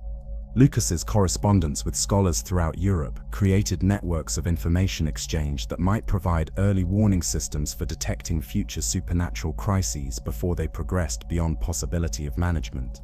His letters described symptoms and behavioral patterns that could alert responsible authorities to situations requiring immediate intervention, while carefully avoiding details that might enable exploitation of vulnerable children by individuals whose motivations included personal gain rather than public welfare. The seasonal rhythms of mountain life provided Amicia with natural framework for psychological healing that acknowledged cycles of death and renewal without demanding artificial acceleration of emotional processes that required time to complete their natural progression. Winter solitude alternated with spring emergence, creating patterns that honored both her need for isolation and eventual necessity of reconnecting with larger human community. Her reputation among regional populations evolved from mysterious hermit toward respected guide, whose services proved valuable for travelers who needed protection through dangerous territories. This professional identity allowed her to maintain emotional distance while serving purposes that honored Hugo's memory through protection of innocent lives, rather than perpetuation of cycles of violence and revenge. The economic disruption caused by widespread rat infestations during Hugo's final episodes had created lasting changes to Mediterranean trade patterns, with new routes developing to avoid territories that had experienced severe agricultural losses. These adaptations demonstrated human resilience, while acknowledging that some environmental changes required accommodation rather than restoration to previous conditions. Lucas's research had attracted attention from noble families whose children exhibited unusual behaviors that might indicate supernatural influences requiring investigation by experts with relevant experience. His consultations allowed him to provide guidance that might prevent future tragedies while generating income necessary to support continued research into early intervention methods.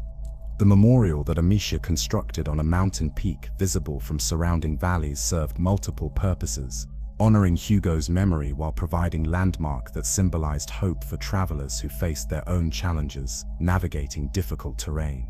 The simple stone structure required no maintenance while offering permanent testament to transformation that had shaped both personal and regional history. As winter approached its end during her second year of mountain residence, Amicia began receiving visions that suggested her period of healing was nearing completion, with responsibilities awaiting her return to active engagement with human civilization. These prophetic glimpses indicated other children, whose developing conditions would soon require intervention by someone possessing experience necessary to distinguish between supernatural manifestation and ordinary childhood behavioral problems. The knowledge that Hugo's sacrifice had prevented continental catastrophe provided emotional foundation for accepting that his death had served purposes, extending beyond family tragedy toward cosmic significance, that honored his essential nature while acknowledging the terrible cost such significance demanded. His transformation had protected innocent populations throughout Europe, while offering lessons that might prevent future children from facing similar fates without hope of alternative outcomes. Lucas's preparation for their eventual reunion included development of protocols that would allow them to work together despite psychological wounds that had not completely healed, creating professional framework for collaboration that respected personal boundaries, while serving shared commitment to preventing repetition of tragedies that had shaped both their lives through loss that transcended ordinary human experience of grief and recovery. The ecological transformations that Hugo's presence had triggered throughout the Mediterranean region settled into permanent alterations that reshaped relationships between species in ways that created new evolutionary pressures, while establishing more sustainable balances between human civilization and natural systems. The rats that had served as extensions of his consciousness returned to normal behaviors, yet retained subtle organizational improvements that enhanced their survival capabilities without threatening human populations. These changes suggested that supernatural intervention, despite its tragic human cost, had corrected imbalances that conventional environmental management had failed to address. Scientific institutions throughout Europe began acknowledging phenomena that their previous theoretical frameworks had dismissed as superstition, creating new academic disciplines that approach supernatural manifestations with empirical methodology rather than religious interpretation. Universities established departments of applied metaphysics that investigated reported cases of unusual abilities in children, developing diagnostic techniques that could distinguish between natural talent and supernatural influence before conditions progressed beyond possibility of intervention. The Vatican's secret archives acquired new sections dedicated to documenting and analyzing supernatural phenomena that required theological accommodation rather than doctrinal rejection, creating ecclesiastical policies that could protect affected children while maintaining religious authority over spiritual matters. Cardinals who had initially viewed Hugo's case as demonic possession gradually recognized that divine creation might include natural variations that exceeded conventional understanding without challenging fundamental Christian principles. Amicia's reputation as guide and protector evolved beyond simple professional services towards something approaching legendary status among populations that had experienced supernatural threats during their lifetimes. Her skills served multiple purposes that honored Hugo's memory, while creating practical value for communities that needed experienced protection against dangers that conventional military forces could not address effectively. Travelers sought her services not only for physical security, but also for her ability to recognize early warning signs of supernatural manifestation that might threaten their journeys.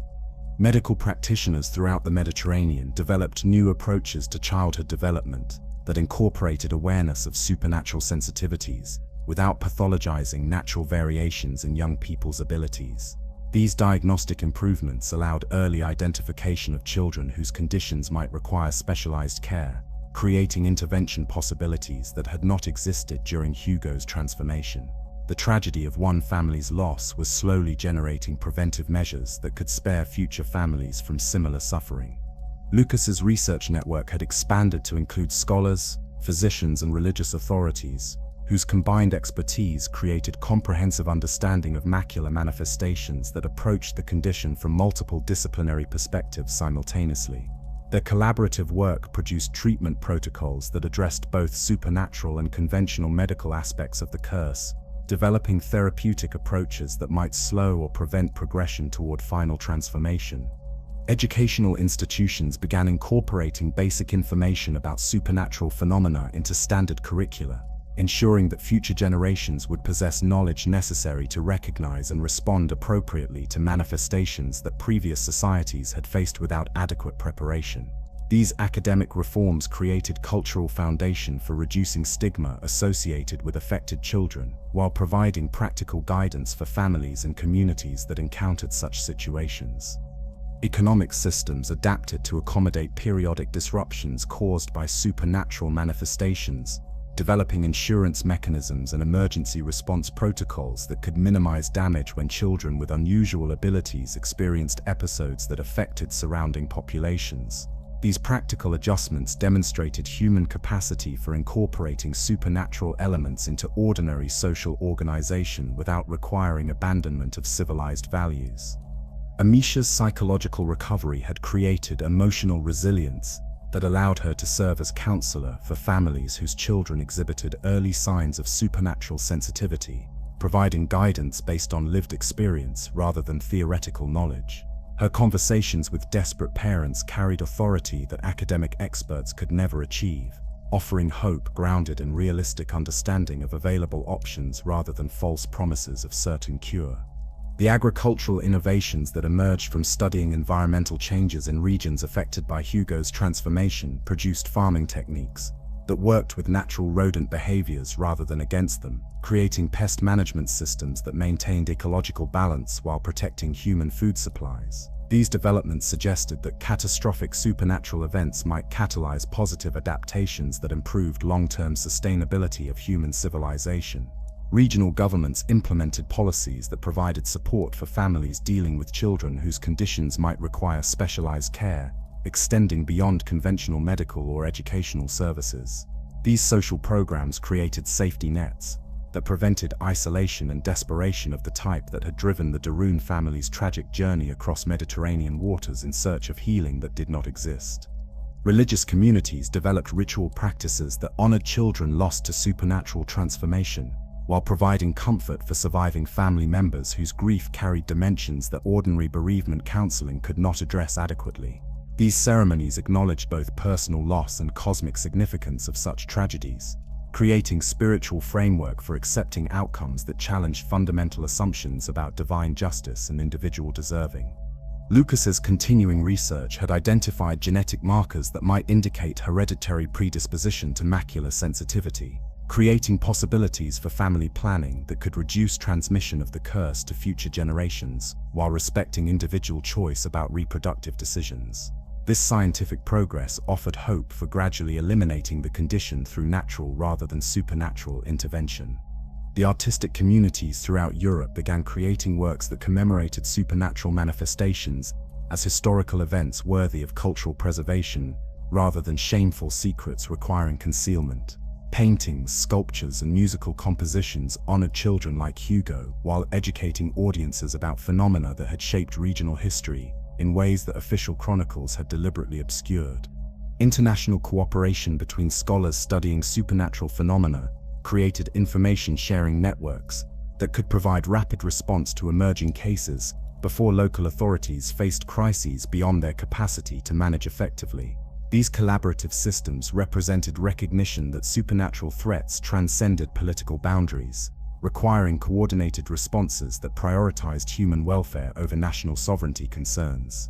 Memorial sites dedicated to children lost to supernatural transformation became pilgrimage destinations for families seeking understanding and comfort after experiencing similar losses, creating communities of shared experience that provided emotional support unavailable through conventional social institutions. These sacred spaces honored individual suffering, while acknowledging broader patterns that connected personal tragedies to cosmic forces operating across generations. The technological innovations inspired by studying supernatural phenomena produced advances in communication, transportation, and manufacturing that improved quality of life for ordinary populations, while creating tools that might prove valuable for managing future supernatural crises. Scientific investigation of Hugo's abilities had generated knowledge that served constructive purposes, extending far beyond immediate applications to similar conditions. Legal systems began incorporating provisions that protected individuals whose supernatural abilities might create liability concerns, establishing rights and responsibilities that allowed integration of such people into ordinary society while maintaining public safety. These jurisprudential developments recognized that supernatural phenomena represented natural variation requiring accommodation rather than elimination. As the second anniversary of Hugo's death approached, both Amicia and Lucas felt drawn toward active collaboration that would honor his memory through dedication to preventing similar tragedies, while accepting that complete elimination of supernatural manifestation was neither possible nor necessarily desirable. Their shared commitment to protective rather than exploitative approaches to children with unusual abilities created foundation for work that might spare future families. The devastating choices that had defined their own experience. The legacy of Hugo de Rune had evolved from personal tragedy into catalyst for social transformation that improved humanity's capacity for accommodating natural variations while protecting vulnerable populations from exploitation or abandonment. His brief life and terrible death had generated consequences that extended far beyond individual loss towards species-wide advancement in wisdom and compassion. The modern epilogue that connects Hugo's medieval tragedy to contemporary times reveals the cyclical nature of forces that transcend historical boundaries, suggesting that the macula operates according to patterns that span centuries rather than individual lifetimes. In a present-day setting that bears no surface resemblance to 14th century Provence, a child experiences symptoms that echo Hugo's earliest manifestations, demonstrating that supernatural phenomena adapt to changing civilizations while maintaining their essential characteristics across generations of human development. The contemporary child's condition manifests through technologies that Hugo could never have imagined, yet the fundamental relationship between consciousness and cosmic forces remains unchanged despite centuries of scientific advancement. Modern medicine provides diagnostic capabilities that medieval alchemists lacked, while social services offer support systems that might have prevented the de Rune family's tragic isolation. Yet the core challenge of balancing individual welfare against collective safety persists across historical epochs. Amicia's legacy lives on through institutions she helped establish for identifying and protecting children whose abilities transcend normal human categories, creating support networks that honor both supernatural phenomena and family bonds without requiring families to choose between love and responsibility. The protocols she developed from lived experience continue serving vulnerable populations centuries after her death, demonstrating that personal tragedy can generate wisdom that benefits countless future generations.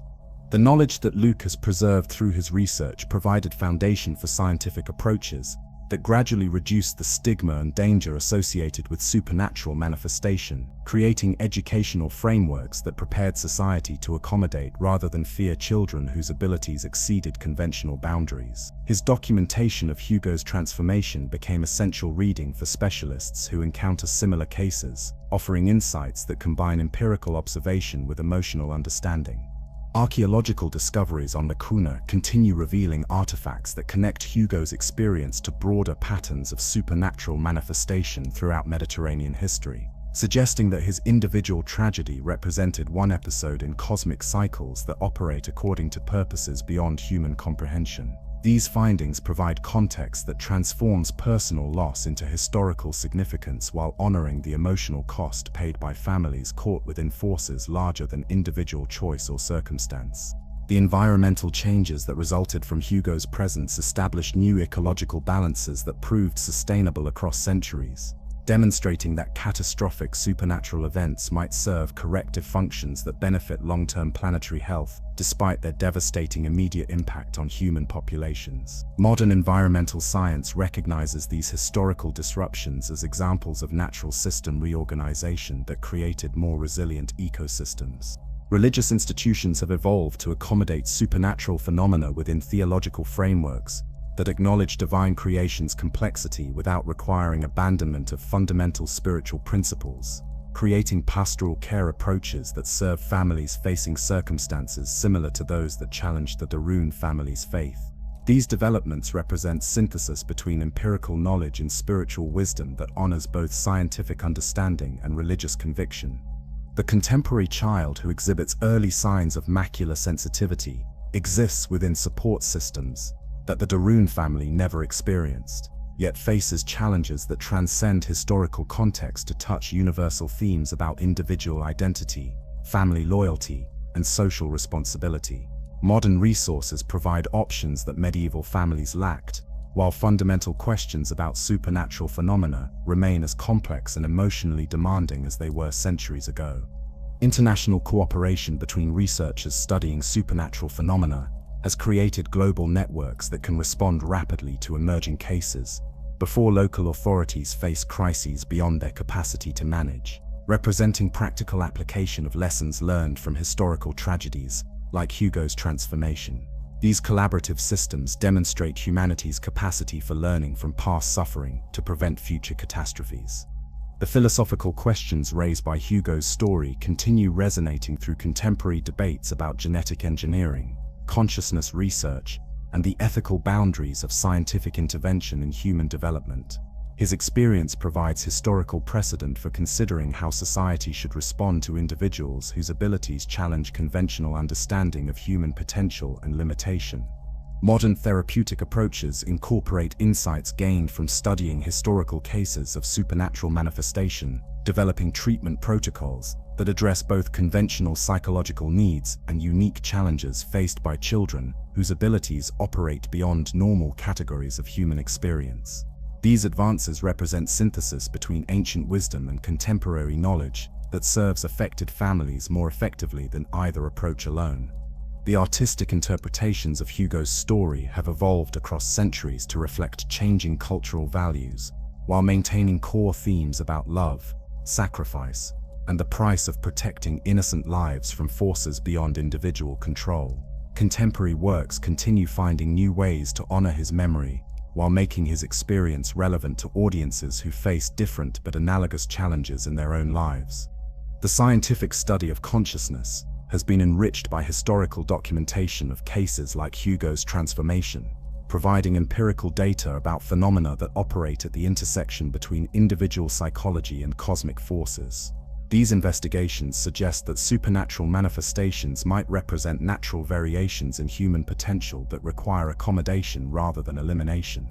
Educational curricula throughout Europe include age-appropriate information about supernatural phenomena that prepares young people to recognize and respond constructively to classmates who might exhibit unusual abilities, creating social environments that reduce isolation and stigma while maintaining appropriate safety considerations. These programs represent practical application of historical lessons to contemporary challenges. The memorial sites dedicated to children lost to supernatural transformation have become centers for research, education, and support services that serve contemporary families while honoring historical sacrifices. These locations provide tangible connections between past tragedies and present efforts to prevent similar losses, creating continuity that spans centuries of human experience. As our exploration of Hugo and Amicia's journey reaches its conclusion, we recognize that their story transcends historical documentation to offer timeless insights about the nature of love, sacrifice, and human resilience when confronted with challenges that exceed ordinary experience. The de Rune family's tragedy generated wisdom that continues serving vulnerable populations, while demonstrating that individual suffering can contribute to collective advancement when approached with courage, compassion, and dedication to protecting innocent lives. What did you think of Hugo and Amicia's tragic journey? Let me know in the comments below. If you want more deep dives into story-driven games, make sure to subscribe and hit the notification bell. Comment below what other emotional gaming stories you'd like me to cover next. The tale of Hugo and Amicia de Rune transforms from medieval tragedy into eternal testament to the power of human love when confronted with cosmic forces that operate beyond individual control, showing that even the most devastating supernatural phenomena cannot destroy bonds forged through shared suffering and maintained through sacrificial devotion. Their story reminds us that some battles can only be won through surrender, some cures require greater courage than continued fighting, and some love proves its authenticity through willingness to make choices that prioritize beloved welfare over personal desire for different outcomes.